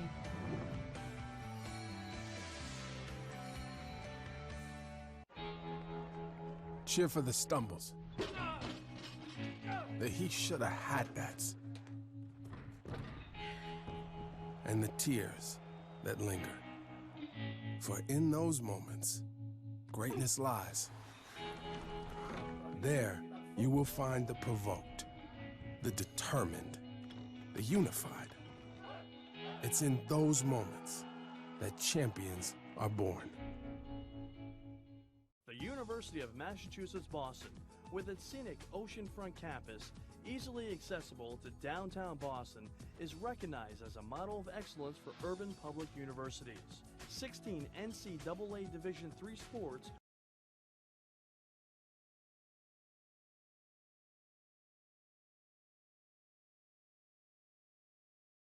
As we come back here in the bottom of the 6th inning, we are still tied at 1-1. It's been a pitcher's duel, which is a breath of fresh air after game 1, which is kind of lopsided. This has been a competitive, exciting game to watch. Which team's going to blink first, though, as Blake fouls that one off? And will Ross Dexter come out for the 7th? I'm not sure if he will. I don't see anybody. It looks like there might be somebody getting loose. I see somebody without a sweatshirt on, so I'm assuming that might be somebody warming up for UMass Boston. But we'll see. The way Ross Dexter's been throwing, if that pitch is low, I have to think maybe you give him another inning. I mean, the one blemish over the past 4 or 5 innings has been quite literally the wild pitch on the strikeout. Then he walked a batter, and then the 5 on Metzdorf last half inning. So he's three or 4 pitches away from being pretty much perfect since that 2nd inning. The count is 2-1 right now. 2-8 Blake. Boston Burris awaits on deck. That one's fouled back to the screen. Count moves to 2-2 as we look across the bottom. The middle part of the lineup has really been hitting today. Metzdorf 2 for 3, Blake 1 for 2, Burris and Corliss also 1 for 2. Nick Palma perfect 2 for 2 with 2 singles. So everybody getting in on the hit parade in game number 2 so far. Blake swings and fouls that one back. Count remains at 2-2.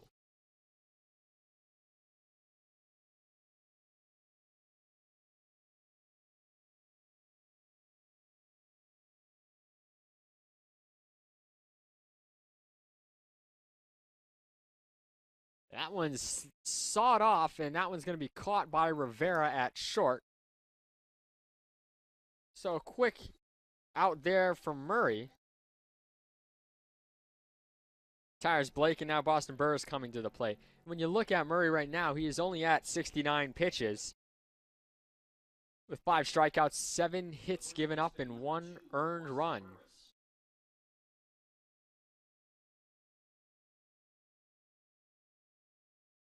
Burris fouls that one off. So with everything that's transpired in the past like half hour or so, the Beacons' schedule has changed a little bit in terms of what you'll see at home. Now on Tuesday, all there is women's tennis on the road at Endicott, as well as a road matchup for UMass Boston baseball at UMass Dartmouth. Wednesday's another road day, as the Beacons are at Amherst baseball. And Thursday now becomes a men's lacrosse day, with softball playing on the road at Nichols, as Burris is hit by the pitch and he'll take first. Also going on that day is men's and women's track and field New England, which it still remains to be seen if we'll have some UMass Boston runners or throwers at that meet next week. And then Friday would be a doubleheader against EastCon for UMass Boston baseball. Saturday, the finale for UMass Boston softball against Rhode Island College. So that's your final week of the regular season and partially postseason if you're men's lacrosse, heading into the first week of May. That one's inside for ball 1. Murray losing a little bit of control here. And looking at the weather forecast ahead for next week, April showers are not bringing May flowers. It's looking like it's going to be cold and rainy in the 50s for most of the week next week. So stay tuned to our website for potential schedule changes due to weather or, impending weather may change games ahead of time, which we've seen happen before, as we see Boston Burris getting hit right there by Murray. 2-0 count here. The Corliss is inside. We're throwing up again there. You see Burris. I think it barely got him on the shoulder, it looks like. And then he dropped his pad.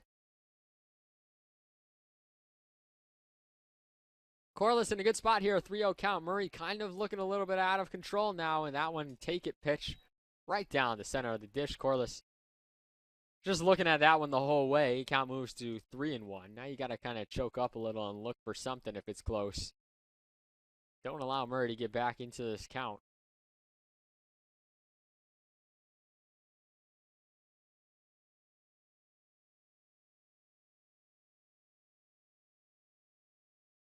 Murray inside, nearly hit Corliss too. And he's going to take first. So now all of a sudden, UMass Boston, just like I was talking about a little while earlier,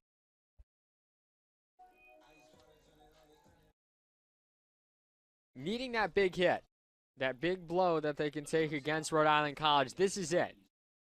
This is where you need to make the most of your opportunities. You have a runner in scoring position with less than 2 outs. Cerulli Jr. has to be the guy here to make something happen. Do not make it easy on Murray here, as this is a big game. As Murray's control has been a little bit off on the last few batters. Beacons have to be patient, wait for a pitch that's in the zone, as Murray has not shown that he can hit the zone on these last few batters, but they need to be ready to pounce on something and take that big opportunity, as that one is low for ball 2. Hitters count right now, as we're going to see pitching coach go out to the mound, Sean Risley.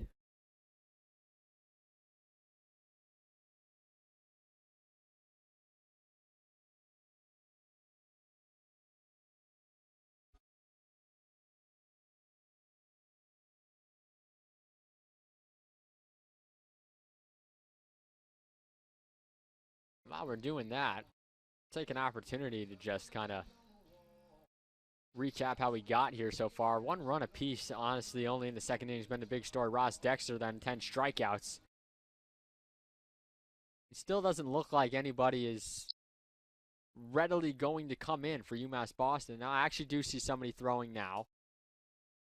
Now that I'm looking down there. Some arms look like they're getting loose in the Rhode Island College bullpen as well, which makes sense since Murray's sort of started to lose his mojo here in the last few batters. That one is inside too. Zarrilli Jr. doing a good job of crowding the plate. You can kind of see it on that up top shot where the holes in the batter's box are. That's where Zarrilli Jr.'s feet are positioned, and it's very close to that white border of the batter's box, forcing Murray to have to go to the outside corner if he wants to get it, or forcibly potentially hit him. As you see Murray go to that outside corner with the 3-0 pitch and get it in there for a strike and move it to 3-1. Of course, you have a lot more righty batters, and as the turf wears down over time, you get those divots in the ground. But nonetheless, Zarrilli Jr. with that stance has those arms farther out over the plate than most do, as that one gets the inside corner on him, right around where those hands are. And Murray has battled back to a 3-2 count. So here we go. Either you take a walk or you got to get a pitch to hit. You cannot go down by the way of the K here. And Zarrilli Jr. bloops that one. It goes back. Rivera unable to snag it. An over-the-shoulder catch. Can't quite make it. Zarrilli Jr. is going to reach on the single. The bases are now loaded with beacons for Nick Palma, who is 2 for 2 in this game.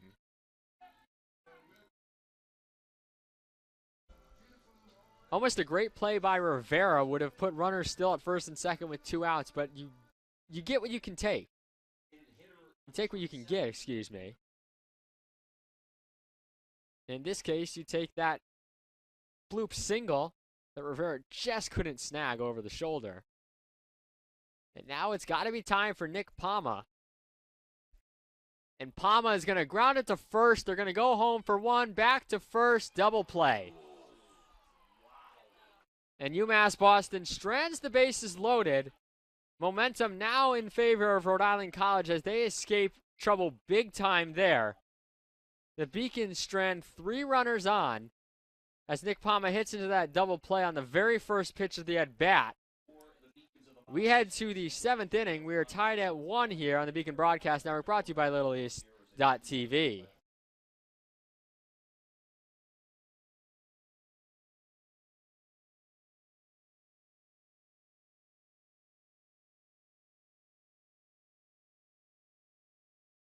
Are part of the more than 100 student organizations that create an engaging campus life in America's biggest and best college town, UMass Boston. Boston's urban, public research university for the 21st century. Division III allows you to give yourself to other things. Having that free time allows me to pursue the things that I want to pursue. Division III athletics affords students the opportunity to, engage in the other interests in their campus and in their lives outside of that sport. It allows you to just be able to do everything you want to do. I wouldn't change it for the world.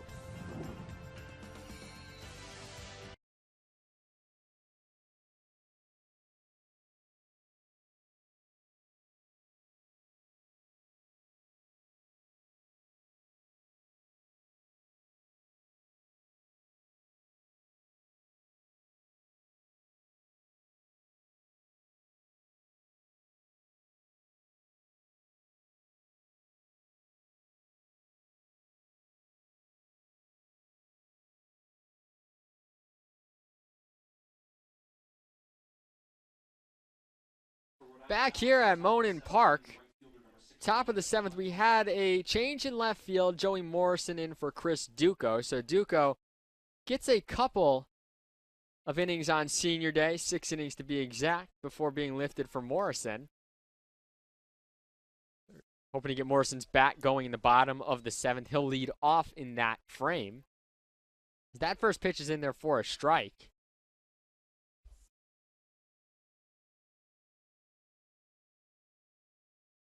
And Ross Dexter is still out on the mound, like I anticipated would be the case, but there is somebody loosening up, and what do you know? It is, in fact, Thomas Kearse. So, head coach Brendan Eigerbro, maybe he heard me. And I'm making the calls on who's going to pitch in tonight's ball game. We'll find out as the rest of the night goes on. But right now, I'm 1 for 1, it looks like. And if I have my pick, Sam Gray's coming in after this. Dexter's going to get that ground ball to Cirilli Jr. at short. Throws it over to Burris. 1 away here in the 7th. Said it earlier, too. If you can get 6 or 7 innings out of Dexter, you go to Kearse for 1, maybe 2, and then Gray for the 9th. But you have to get your team the lead, and the Beacons just missed a golden opportunity to do that with the bases loaded and 1 out. Nick Palma grounding into that 3-2-3 double play to retire the side with the bases loaded. That one's in there for a strike to Isaiah Rivera, who has the lone RBI of the afternoon for Rhode Island College in game number 2. That one's in there for a strike as well. 0-2 count. So Dexter not showing any signs of slowing down, and Rhode Island College not showing any signs of being able to figure out what Ross Dexter has brought to the table today as he's setting up on the outside corner. Corliss was there as that one's outside for a ball. So the 1-2 count here to Rivera. Dexter now up and above 100 pitches. That one's chopped off Rivera's foot, foul. Count remains 1-2.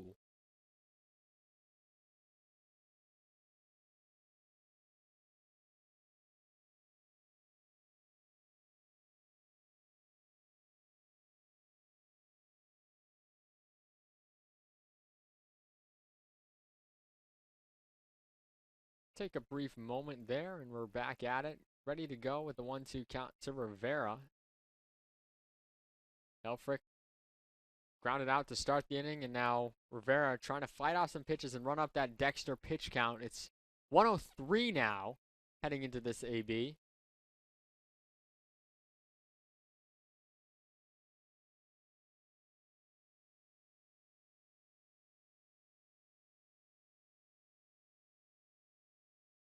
Just misses the outside corner to Rivera, and we are pulling even now at 2-2 the count.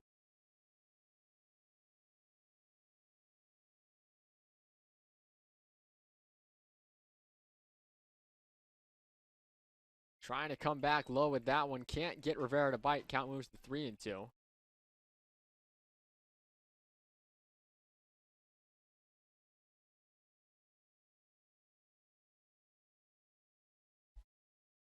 So Dexter ready to deliver to 3-2. Can you get another strikeout here? Yes, he does.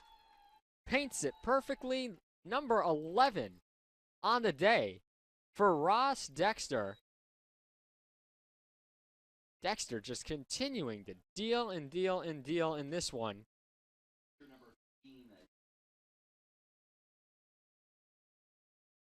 Sophomore right-hander from Milton, Massachusetts now. Fires that one low. He's got a career high for strikeouts. His career high coming into today was 7 on the year. Last year just 3, so he's well above that mark now with 11. That one's high for ball 2. This will likely be his last inning of work. As I mentioned, Kearse was warming up, and with Dexter being now over 110 pitches,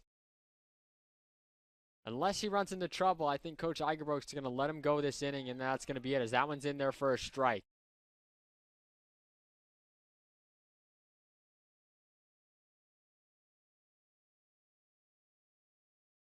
Dexter fires low. Ball 3, 3-1. Thinking right here, if Dexter walks Ian Chile and sends Santier to the plate. Now, Santier is 0 for 3 on the day. You might see a brief mound visit. Of course, they have the option to have 2 in an inning, so maybe just a quick mound visit to regroup Dexter if he walks the batter here. But he fires that one right down the gut. Count pulls even to 3-2. Can Ross Dexter finish off his evening with a 12th strikeout? And it would be the second against Ian Chile. Dexter looks in, fires. Can you do it like Dexter? What an outing from Ross Dexter. Yet another strikeout looking. He's going to finish the evening with 12 strikeouts, 3 hits given up, 1 run earned, and 1 walk. Over 110 pitches on the evening. What a game for Ross Dexter. A career night on senior night as Terry Murray is going to come back out for the bottom of the 7th. Don't go anywhere. We're going to take a quick break, but make sure you get up, get some snacks, stretch it out. We have the 7th inning, the bottom of it, coming up right after this break on the Beacon Broadcast Network, brought to you by LittleEast.tv.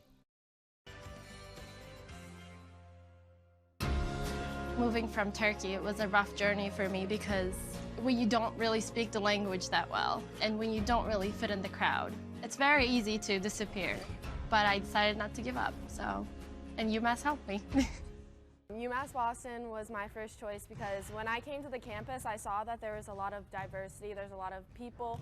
Here there is a lot of international students, so it's really cool to meet people from different countries, different parts of the world. I'm Julia Murphy. I'm from Canton, Massachusetts. I'm Olivia Murphy. I'm from Canton, Massachusetts. We're sisters. We're sisters. I play volleyball and she plays basketball. Here they have a freshman success community.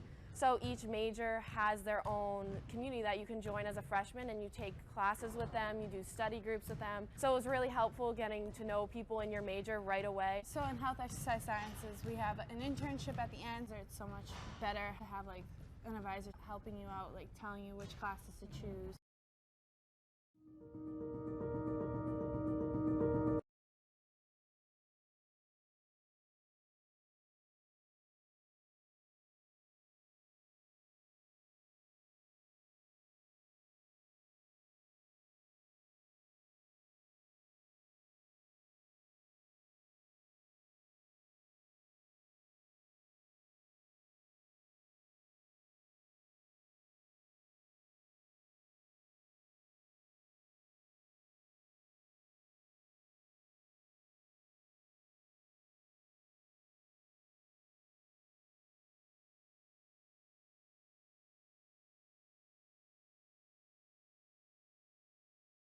Yeah, to the bottom of the 7th inning.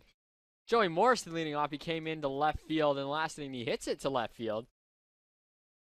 It's going to be corralled out there by Joey Coro for the first out of the bottom of the 7th. So again, like I mentioned, both of these pitchers have been dealing tonight. Ross Dexter's day probably over. Terry Murray at 84 pitches now. You may see him finish out this inning in same scenario. Maybe he comes out for an 8th, depending on if he gets close to 100 pitches, but we'll see.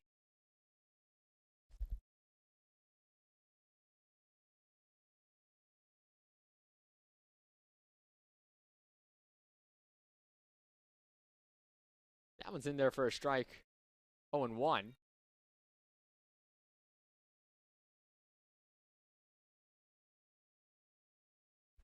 Parker saws that one off. It's going to second. McElroy over to first. 2 away.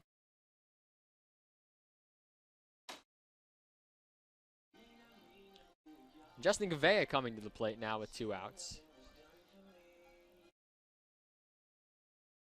The right fielder, number 21, Bea.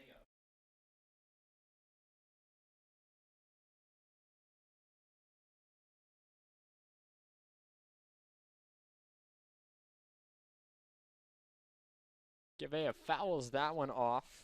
He's 0 for 3 on the day. Grounded out twice and struck out swinging. Murray now at 87 pitches. 5 strikeouts, 1 walk. And then, of course, the hit batter.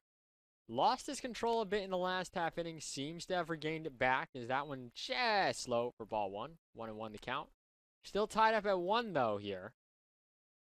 Something's got to break, and the Beacons have had their opportunities to break this one open and have just not cashed in. And that's kind of been the story of the later part of the season for this team. They're not cashing in on those opportunities, and it can come back to bite them down the stretch, especially once you get to playoff time. You have to make the most of your chances.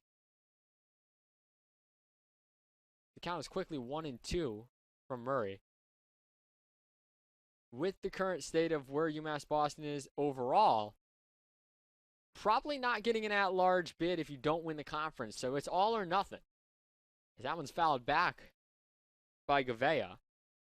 With the way their schedule has played out and with the games they have won/lost, their quality of wins as opposed to quality of losses is far and few in between, as that one is outside for a ball, 2-2. Losing to some of the ranked teams down in Florida obviously will affect that. Coming back and playing some of the New England teams that they have lost to. Now, you do have that big win over ranked Endicott. But outside of that, you really don't have any big top 25 wins at the time of playing any of those teams. You have a few top 25 losses down in Florida. Of course, the EastCon series coming up is big as they are nationally ranked as well. But at this stage in the season, with all those losses having stacked up, a couple at the end isn't going to make too much of a difference when it comes to at-large bids. So you really have to play for that conference title, understanding that you may not get a shot and probably won't get a shot in at-large. As that one's ground to Rivera at short. He throws over to first. Side retired. We head to the 8th inning. We are still tied at 1 here on the Beacon Broadcast Network, brought to you by LittleEast.tv. People at UMass Boston, they're here because they know they can have an impact, not just on research, but on people, on their students. This is just a starting point. It only has potential to grow, and it has a big potential to grow up. You're really having a direct impact on people's lives, and you can see that now, and you can see that years from now. So I think it's becoming like the place that people want to go. What UMass Boston is able to offer to its young people certainly stands out to that mission that was set right out in the beginning. It's something UMass Boston should be and can be very proud about.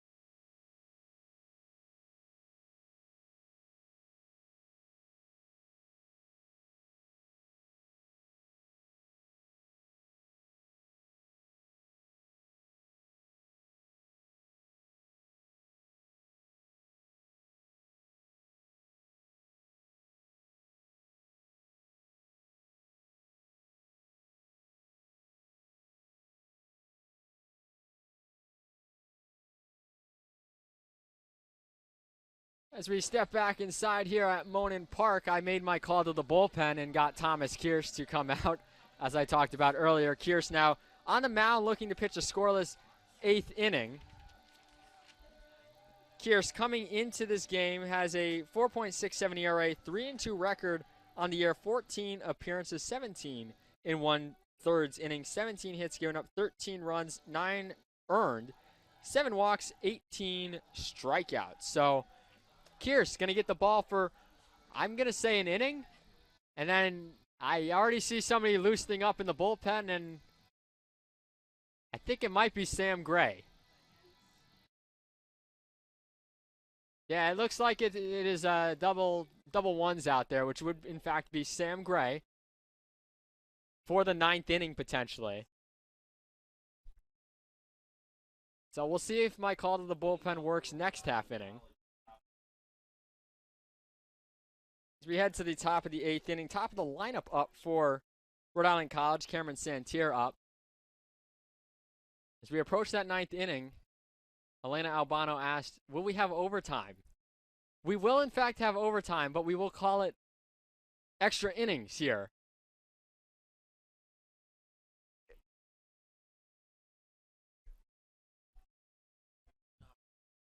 Count goes to 1-0. We're hoping for an announcer's jinx here, and we don't have some extra innings. That one's in there for a strike. Count moves to 1-1.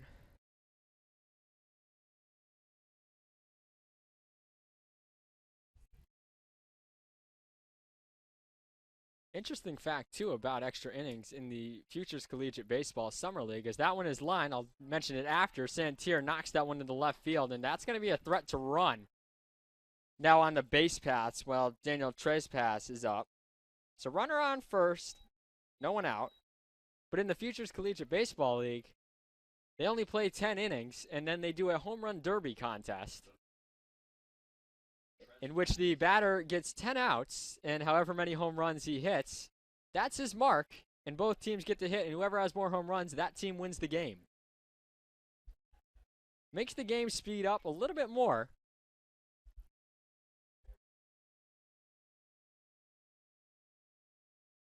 Have a few FCBL alum, and few going there this summer. Thomas Kearse, one of them. Ross Dexter, another as well for the Worcester Bravehearts.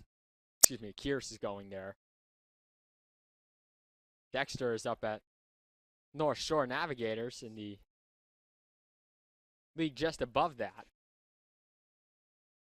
the NECBL. But Craig Corliss was down at the FCBL with the New Britain Bees this past summer. A few other Beacon players, Tim Cianciolo at the Pittsfield Sun. So some of them are familiar with that home run derby rule. But we don't have that in NCAA college baseball. We will play until we have a winner. And I know everybody to my left right now is super excited for the possibility of it, as we're all having a lot of fun in the press box here from left to right and up and down. Kearse checks on the runner over at first and Santier in the 1-1 count.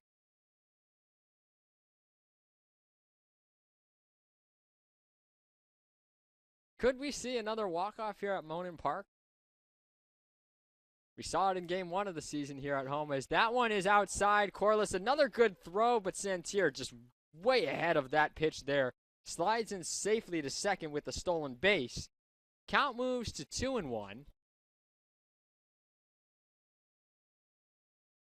So Santier now on second, runner in scoring position. Kearse behind in the count, 2-1.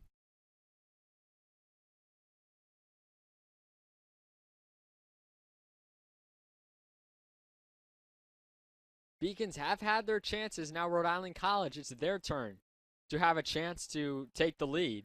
Can they make the most of it, or can the Beacon pitching staff hold them in check? That one is chopped foul. Kearse got to hustle over and get that. I mean, even though that was going well foul, he was jogging towards it, and the last thing you want to do is see that take a bad break back towards the foul line, stay in, and just like that, they have 2 on with nobody out. Of course, it was tailing foul, but I've seen crazier things happen with those slow rollers on the infield, and you never know. It hits one clump of dirt, one clump of turf, and next thing you know, it's in fair territory. So Beacons catch a break there, a 2-2 count. Kearse trying to get a strikeout here. That one's going to be lined into right field. Gavea coming on, and it fouls just in front of him. Santier moving up to third, and now runners on the corners for Rhode Island College, with nobody out here. In the heart of the order coming up in Lucas McElroy. Gavea, I mean, smart play there. He could have easily tried to make a dive for that, but if he did and that ball gets by him, then that run in Santier scores. So a good job by him to pull up rather than try to run through it and risk potentially that go-ahead run. That go-ahead run is key right now. With the way both pitchers are throwing, or have been throwing, with Ross Dexter out there before this half inning and Terry Murray on the other end, one run could be the difference in this one. And that's why you look at the chances UMass Boston has had in this game, and they've squandered them. It can come back to bite them, as I mentioned before, in the late stages. And Rhode Island College right now is threatening to make the most of their opportunities. Nobody out, bases, got runners on the corners here. As you see that hit again, falling just in front of Gavea. I did a very good job of pulling up. I mean, now looking at it on a replay, he may have had a chance to run through it and catch that, but playing it cautious, which I can understand in that situation, because if you bobble it and it goes to your left or right, Santier with his speed is scoring very easily from second. In that case, he had to hold up because he thought Gavea had a beat on it, as McElroy swings through that one, and the count moves to 0-2.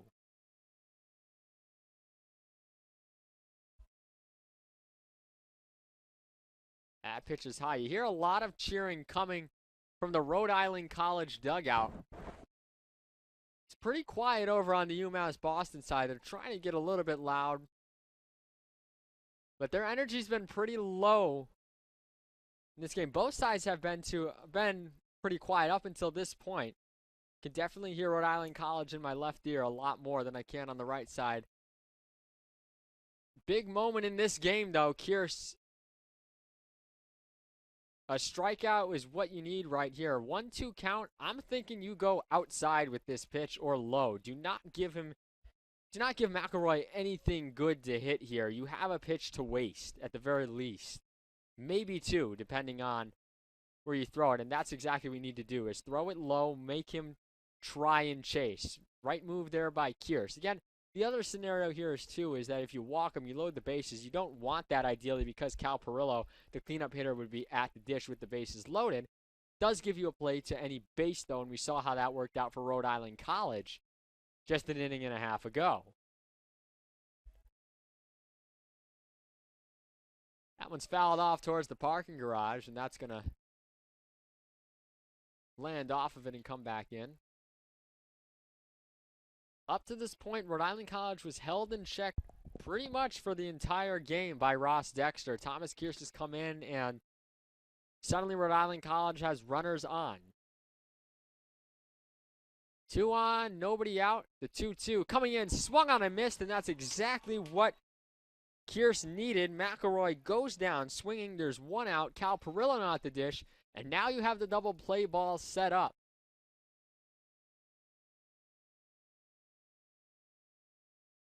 The big thing here is you cannot allow Perillo to get a pitch to hit to the outfield. Santier will score easily unless it is a very, very shallow fly ball. And Perillo is a power hitter, so got to think that is probably not going to be the case. Now we're going to get a mound visit. And it's going to be head coach Brendan Eigebrot. I think by the way Kierce reacted, yep, that's going to be the day for Kierce. And coming in, it looks like it is, in fact, Sam Gray. So,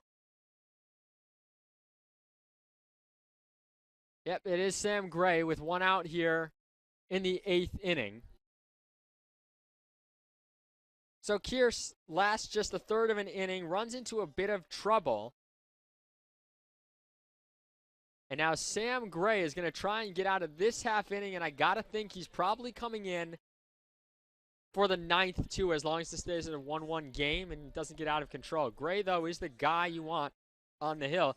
Not to say Kierce isn't a guy you want out there, too. Both of them can deal. But Gray has been a shutdown reliever. One of the brighter spots in this UMass Boston bullpen this year, where, as I mentioned, the bullpen and the pitching staff has struggled at times. Gray has been the definition of consistency, coming off a Tommy John surgery coming into this year. This will be his 12th appearance. 4 saves on the year, 1.32 ERA, 13 2/3 innings, 8 hits, 5 runs, 2 earned, 12 walks, 11 strikeouts.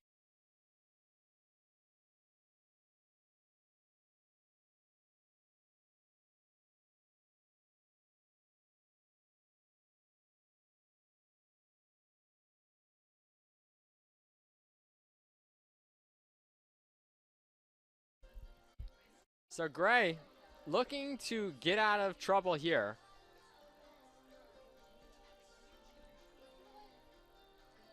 Again, like I said, been the definition of reliability for UMass Boston this year. They need him to come up with a big one here. This is a big moment, folks, in general for moving forward. Chance to, again, swing momentum back in your favor. Rhode Island College clearly took the momentum after getting out of that bases loaded jam, and now are threatening to hold on to it and potentially take the lead here in the 8th inning. You have to make sure that you avoid that from happening here.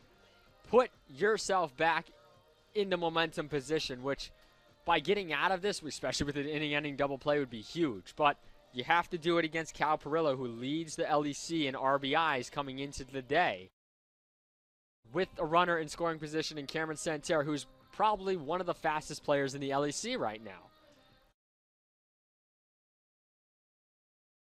Whatever you do, if you're Gray, it's got to be on the infield or a strikeout. Morrison shading deep in left field. Parker playing a little bit closer in. Gavea seems to be a little bit farther out in right field. Beacon's defensive alignment would signal that they're pretty confident Perillo's going to hit out to left. And here we go. Blake, a nice diving stop. Gets it to Zerilli Jr. over to first. No! So close to getting the double play ball. Zerilli Jr. unable to turn it on the throw. What an impressive dive by Blake. Perillo got hit in the back on that one, and it would have been bang-bang anyways. But so close to getting out of the inning unscathed. Gray gave him the exact pitch that he needed to get out of it, and such a bang-bang play. As you see the replay here, look at that one. Blake, a nice stab, gets it over. That would have been close anyways. Burris on the bounce. You see, what a nice diving stop there by Blake. Gets the out there. Yeah, I don't even think the throw would have beat him. Burris, even with the outstretched glove on the bounce. Looks like Perillo had already crossed over to first. So a fielder's choice there. Perillo gets his 47th RBI of the season. A great play by Aiden Blake. Nearly gets them out of the inning, but now the Beacons are going to have to go back to work. And like I mentioned before, you've had your opportunities, and if Terry Murray is the one coming back out there, you have to make something happen. I mean, plain and simple, I'm looking at the bullpen right now. I don't think I see anybody warming. I see somebody stretching, it looks like. Somebody else for UMass Boston is actually throwing as well. But I feel like this has to be Gray's 8th and 9th. As long as this remains in a 2-1 ballgame, especially if UMass Boston were to take the lead back. But right now, as it stands, Thomas Kearse would take the loss. Terry Murray would get the win. Just given the current landscape of the game at its current point. That's what we're looking at for a final as the count moves to 3-1.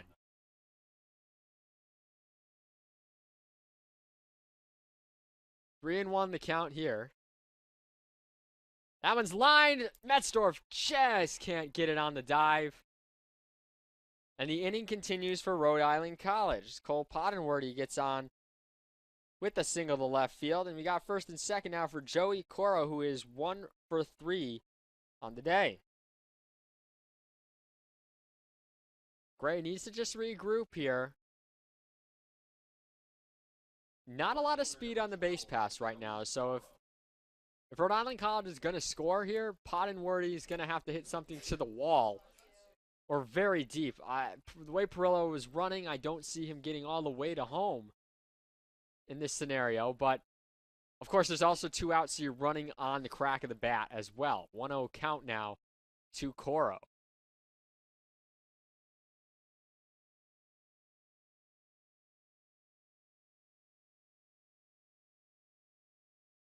Gray gets ready to fire.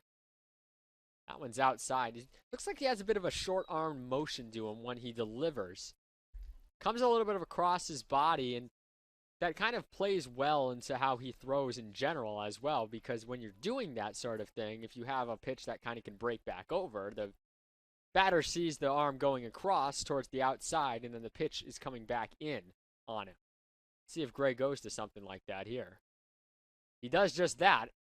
Right over the plate and forces a swing and a miss by Coro. We got a 2-1 ball game now here, folks, in the the top of the 8th inning.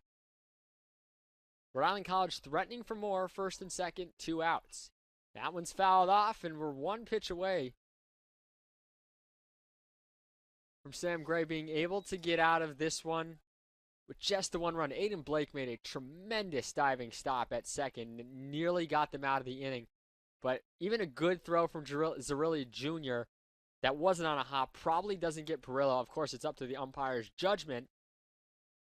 But it would have been very, very close if that one was thrown straight on a line. First and second, 2 outs. 2-2 count here to Coro. Gray delivers low for ball 3. 3-2 the count. So Gray now at risk of walking Coro and loading the bases up for Sean Helfrich here in the 8th. in what's been a pitcher's duel up to this point. Less is more. Gray fires. Reaching a bat on that is Coro, and he's going to dunk that one in there for a base hit. Coming around to score is Perillo. Burris, very risky throw going to third there. I mean, I know you're trying to get him bang, bang there. Sliding back in to third, but if that ball skips away, that's another big run. I mean, that is a big run as is on the Coro single. Scores Perillo. Rhode Island College now leads 3-1. So Dexter with 7 magnificent innings now. After he's lifted Thomas Kearse and Sam Gray, unable to get out of this unscathed as we look. Corliss is just setting up the defense. 3-1 ball game, and due up for UMass Boston is the heart of their order in Drew Metzdorf, Aiden Blake, Boston Burris. And Murray's been sitting for quite some time. This has been a longer half inning in terms of action, even though it is only a 3-1 ball game now. Gray fires. That one's chopped as a really junior. Does he go for the fielder's choice at second? He does. That's a 6-4 put out, but 2 runs come across the plate for Rhode Island College. 2 big runs. Make it a 3-1 ball game heading into the bottom of the 8th. And looking at the field, I'm not seeing a new pitcher coming in yet or anybody going out yet. So we'll take it to commercial break here on the Beacon Broadcast Network, brought to you by LittleEast.tv. I'm a Division III student athlete, and I know how powerful words can be. The term gay doesn't mean stupid, lame, or less than. So I pledge to speak up if I hear the term gay used in a derogatory way or any other homophobic terms. If you can play in Division III. I'm a Division III student athlete, and my teammates unconditionally accepted me as part of their family. So now I pledge to do the same for others. If you can play in Division III.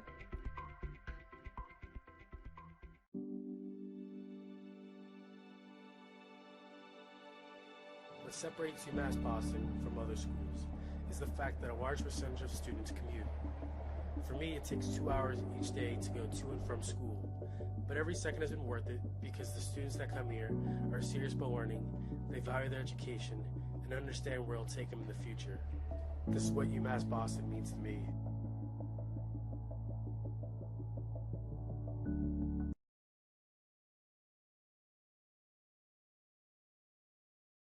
The University of Massachusetts Boston. It's just minutes from downtown, and the Princeton Review calls it one of the best values in the country.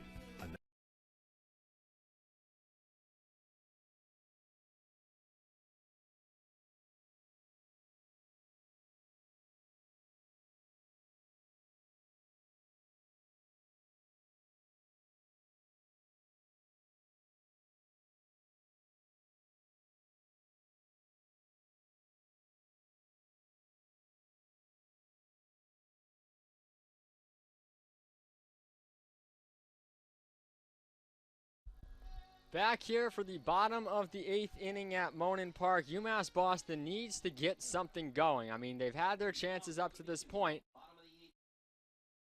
and unfortunately have not been able to cash in. And then when Rhode Island College gets that chance to cash in against the Beacon bullpen, they do just that.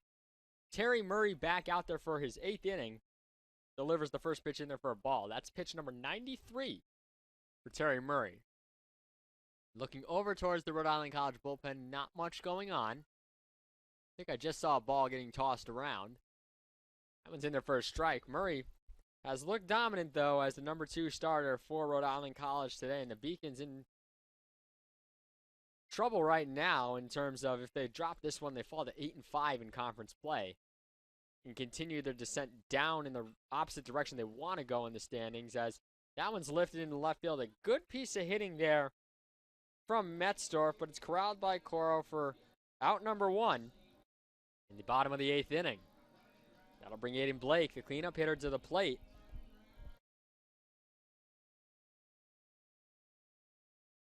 Looking to get something started here for UMass Boston, who has been pretty quiet. I mean, 2nd inning and 6th inning were the 2 big innings where they had chances, and even the 3rd inning they had 2 on with 2 out. And a chance to do damage and just didn't cash in there, as that one's going to hit Blake square on the back. And now the tying run, just like that, is up at the plate with Boston Burris, who's swinging a hot bat and who also got hit by a pitch in his last at bat, coming to the dish.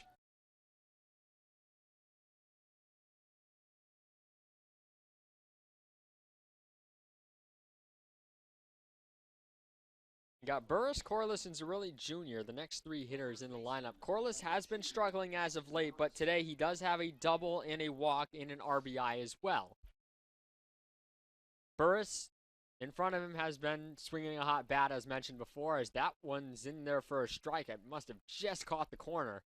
That looked like it was close on the hands of Burris, who is crowding the plate a little bit, but nonetheless,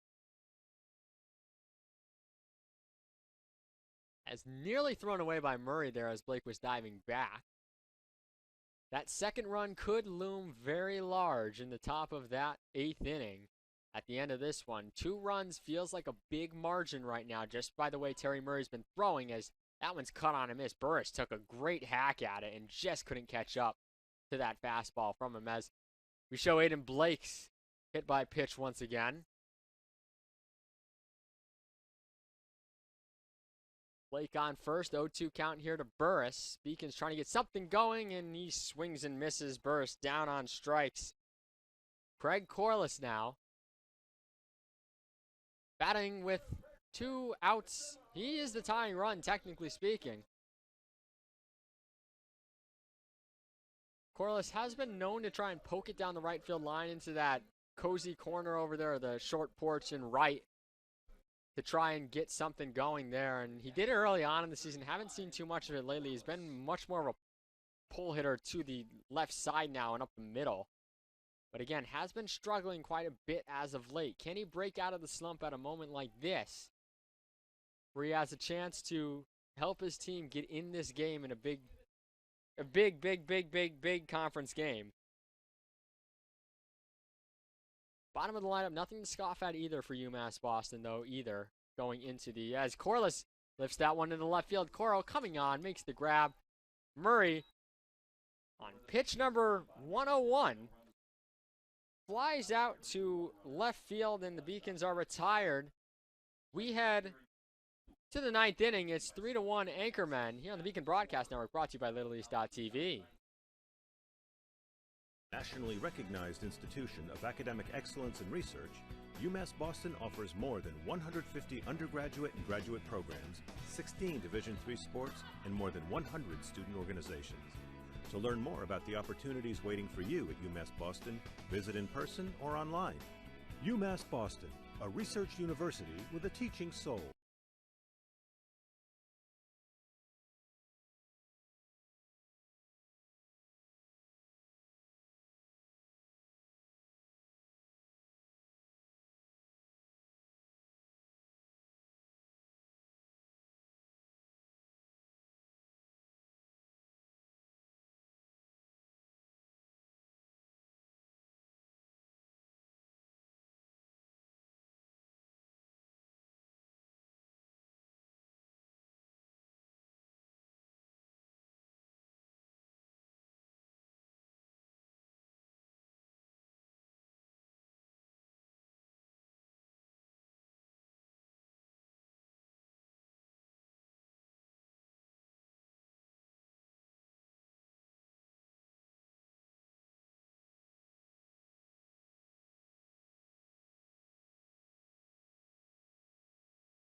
Sam Gray back out for the 9th inning. Much different scenario than he walked into, obviously, in the top of the 8th, with runners on and no one out. Nearly escaped trouble, too. Excuse me, with 1 out he came in. Bottom of the order up, Isaiah Rivera leading things off, as that one's outside for ball number 1. Rhode Island College 3 outs away from sweeping UMass Boston at Monin Park today. Yeah, mean, losing this one is very critical to the conference standings. It's big. It's a big booster on Rhode Island College's side, however, because it does move them within one game of hosting the Lilies Conference tournament at their home facility.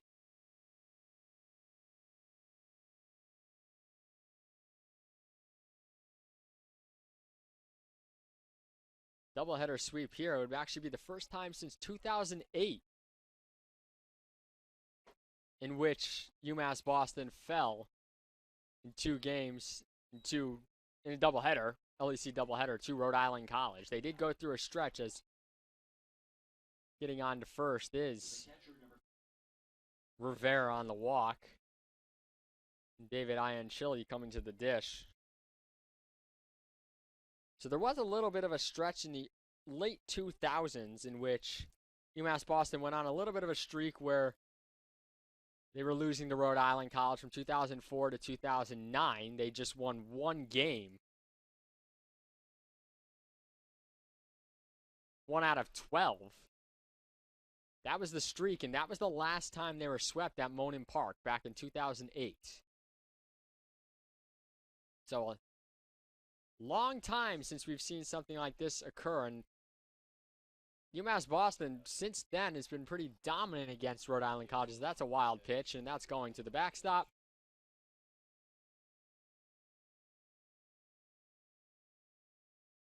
Rivera moves up the second. That would be a critical third run in terms of the lead that Rhode Island College would have. Since that doubleheader sweep in 2008,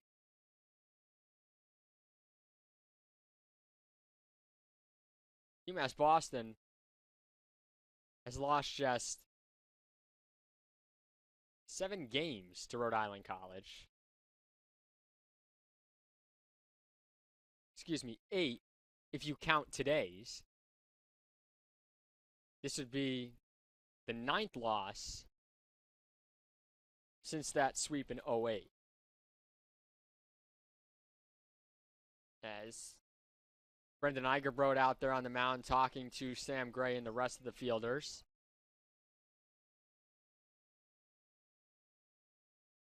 This is a big scenario here, and again, mentioned it last half inning with the runners on the corners, how big of a finish this is, and how this game really needs to go in favor of UMass Boston in terms of the final result for their long-term prospects of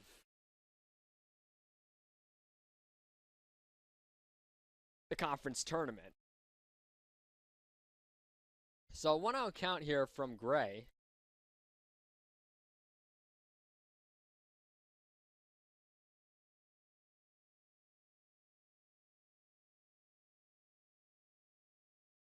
That one's in there for a strike from Gray to Ianchili. 1-1 the count. There's Rivera on second after the wild pitch to start the AB.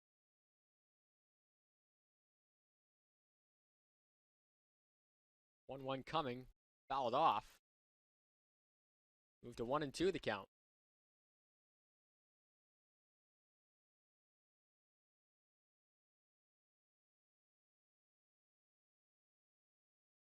Again, Sean Gamlin in game 1.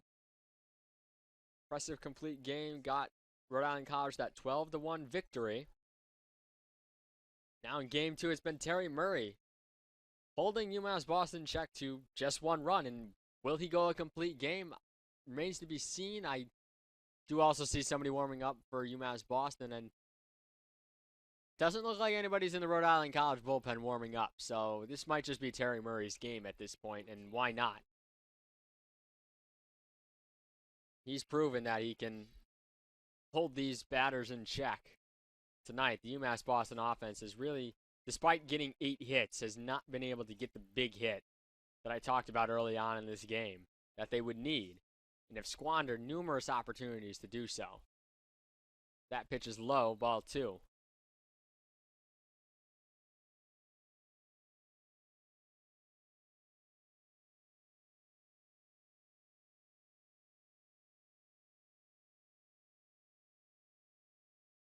Again, still 3 outs to play with here in the bottom half of the inning. But you got to hold the anchorman here if you're Sam Gray, as that one's chopped foul. The count remains 2-2.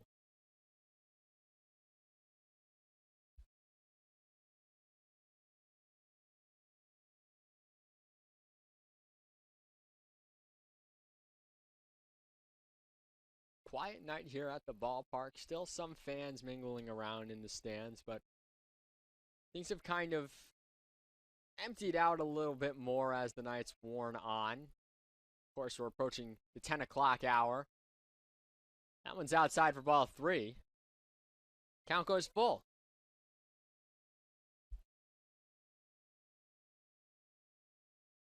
And we got underway just before 4 o'clock with game number 1. We had the senior day ceremony in between games, kicked off here about 7:30-ish. So approaching about the 2.5 hour mark. So a steady pace today. That's a chopper to Metzdorf. A nice stab right there. Over to first. And he's got him. Looks like he got burst with the tag as Metzdorf's throw was a little bit wide, but the runner on second, Rivera, did not advance, which is big. So that runner stays at second. If that runner advances to third with Cameron Santier coming up with 1 out, it sets up the potential for a sacrifice fly and pushing that critical third run across in terms of having a 3-run lead if you're Rhode Island College. But he remains at second. Can't allow Santier to get on base, though, especially because of the speed he brings to the table. He can easily beef at first from first to third in a matter of pitches. That pitch is in there for a strike. Count is 0-1.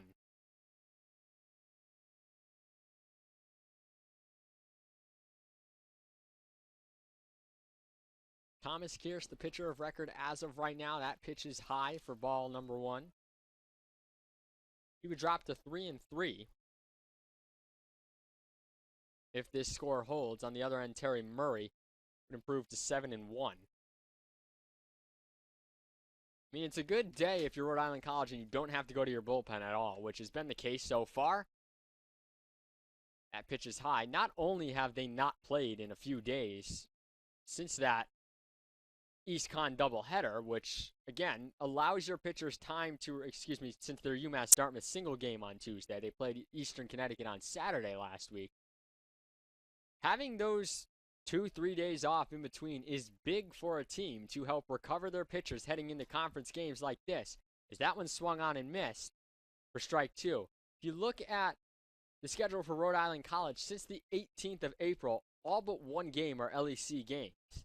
So they went pretty heavy, it looks like, early on in the year in terms of playing non-conference opponents, and since then have just let the Little East Conference schedule speak for itself in terms of their scheduling. And with that, again, like I mentioned earlier, gives that advantage of you have a few more days off here and there. You still play your 40 games, or 39 it looks like in their case. And with that being said, you kind of put yourself in a position where you can be a little more picky and choosy about who you have going out to pitch, and you have more well-rested arms down the stretch heading into the conference tournament. So big advantage for Rhode Island College, I feel like, not only just from their conference record heading into the tournament, but as a whole, by the way they've set up their schedule down the stretch. I mean, now after this Friday game, they don't play till Tuesday, and then they don't play till Friday again, and then you're off until, obviously, the conference tournament starts next Wednesday. So a lot of rest time in between there for Rhode Island College, and you only had to use your starters in today's contest, and that pitch hits Santier, and it's now first and second with 1 out. Again, UMass Boston playing a lot of games down the second half of the stretch, and you have to wonder if fatigue has been playing into it a little bit these past couple of weeks with the amount of games they've had between conference play and then some out-of-conference, non-conference games, especially with next week. Next week's going to be a heavy week of games. You do have UMass Dartmouth and Amherst back-to-back. You have a day off, and then you play EastCon, which very, very big doubleheader in terms of the final conference standing, because that one's fouled off. Because realistically, with EastCon being at 3 losses right now, and you win your final 3 conference games, you would surpass EastCon, because they would also have 5 losses, and you would own the tiebreaker with that sweep. But at this point, it just seems like the team has been a little fatigued down the stretch, and they need a few days to recover, and they will get that, obviously, as that pitch goes to the backstop. That'll be a pass ball on Craig Corliss, both runners advancing to second and third, with Daniel Trespass up. At one point last week, Beacons playing UMass start with New England College Nichols. 3 days in a row, a day off, and then 2 games against Southern Maine. Had a quick 3-day break before the Babson, Plymouth, and then Rhode Island College today. They will get 5 days off before the tournament, but the big thing about the conference tournaments is pitching is what is going to get you the victories in those. And the pitching for UMass Boston has been hit or miss at times this year, but more importantly, the depth of your pitching is what's very key as well, because you can't always have a pitcher go out there and throw like a rubber arm for, 3 games out of that series, especially if you end up in the losers bracket and you're on the outside looking in, trying to work your way up into the championship bracket, and then you have to obviously get 2 wins on the final day against that team that runs the gamut all the way to the championship. So pitching is very key, and having a well-rested pitching staff going into the tournament is very important, as Gray gets a strikeout there against Trespass and sends McElroy to the plate with 2 outs, and still a 3-1 ball game. I mean, it seems like a lot's happened here, but the runners are still at second and third, which is fortunate for the Beacons.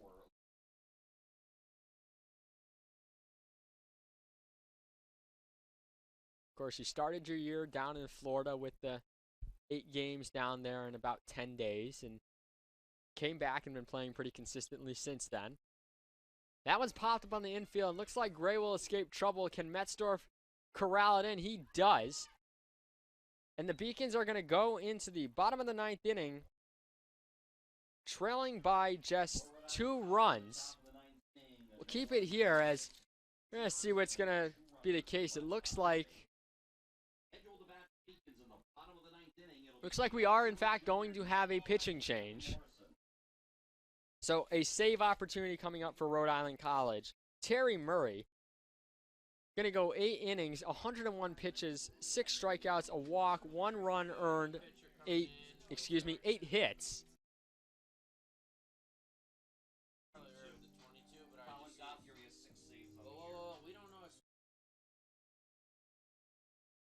It is 22 on the mound. Colin Gauthier. He is going to come in for the save opportunity. It is a 2-run ball game.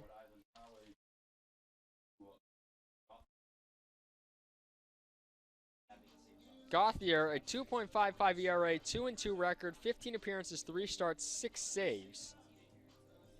35 1/3 innings, 27 hits, 15 runs, 10 of those earned, 9 walks, 26 strikeouts.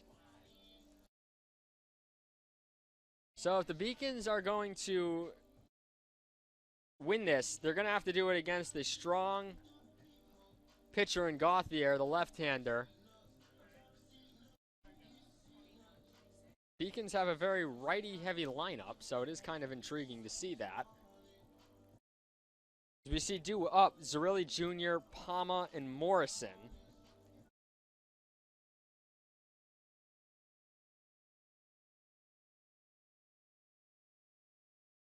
Two of those 3 hitters are lefties, so you'll have the lefty-lefty matchup for Gauthier. The first batter, though, in Zerilli Jr. is a righty.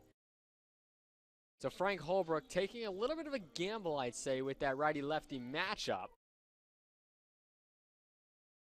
And then hoping that, of course, Gauthier can get the 2 lefties after that, if for some reason Zerilli Jr. were to reach base, because Zerilli Jr. is, in baseball terms, expendable in terms of him being a run that scores. However, if he does reach base, you have the tying run at the plate. Nick Palma's been swinging a hot bat this afternoon. He's 2 for 3. Of course, though, he did have that big ground into a double play back in the 6th inning. But still, he's a solid performer. Then you have Breon Parker, the righty. So, few righties in this lineup. I think Holbrook's hoping that Gauthier can just get Zerilli Jr. and then retire the 2 lefties after this. Obviously, you want a 1-2-3 inning to end the game, but anything can happen in this case, especially if Zerilli Jr. gets on. The tying runs up then at all times in a 2-run ball game. But again, that second run does loom large as well that Rhode Island College got in the 8th inning, because if Zerilli Jr. led off with a hit here, it takes away the idea of sacrificing him over to second and putting the runner in scoring position with potentially 1 out or no outs if you have a fast enough runner who can beat out the sacrifice bunt. But nonetheless, where we are right now, you need 2 runs, and it pays off as Zarelli Jr. swings and misses. The Beacons 2 outs away from dropping this doubleheader to Rhode Island College at home. It's going to be Nick Palma, who's 2 for 3 on the day.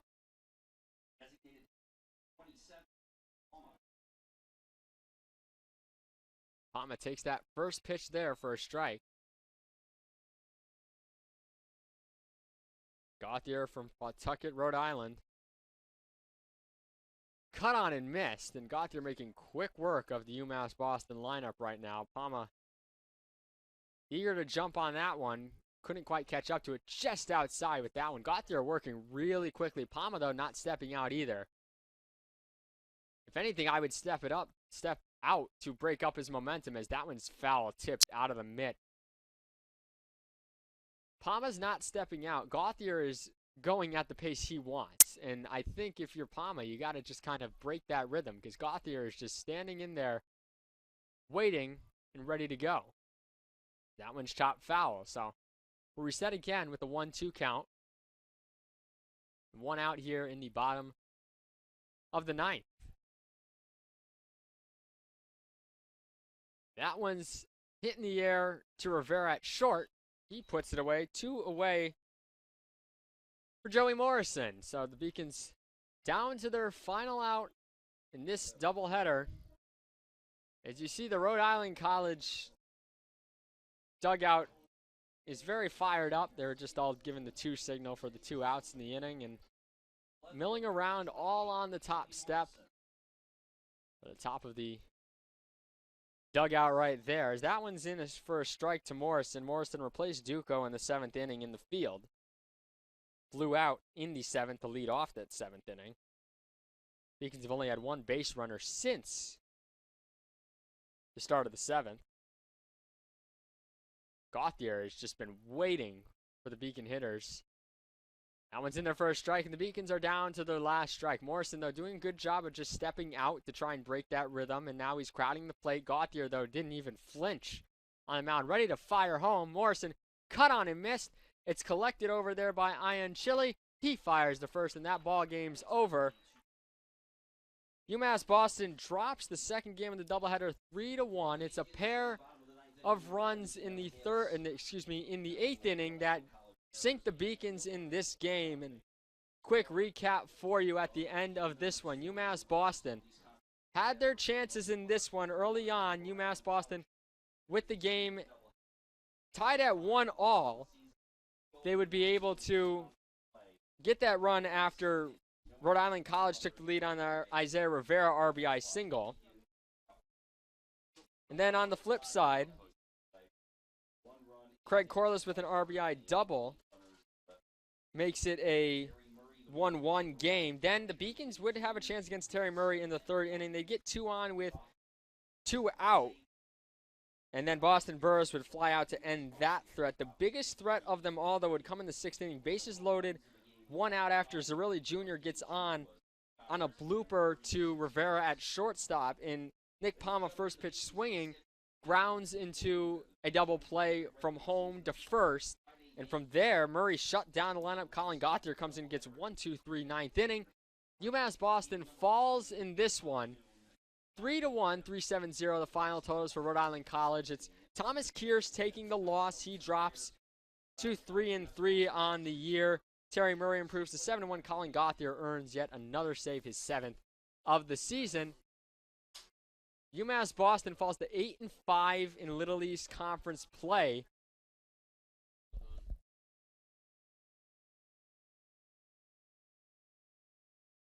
UMass Boston falls to 8-5. They fall into 4th in the conference. And now they hit the road for some non-conference games next week. This is our final home game in terms of games in Beaconville until next Thursday, men's lacrosse against a team to be determined at James Cotter Field next Thursday. That'll be our next home game. But for now, this is Michael Vesci signing off on the Beacon Broadcast Network, brought to you by LittleEast.tv. Thank you for joining us tonight. We had Ali Albano, Georgia, Bonnie, Malik, Lorquette, Sarah St. Cern, Elena Albano, Margot Butters, Addie Buddington here, Mike Manzo down there on cameras. Everybody getting in on the action today for 18 innings of baseball. We thank you for joining us today on Senior Day. We'll see you again next week for the EastCon doubleheader on Friday.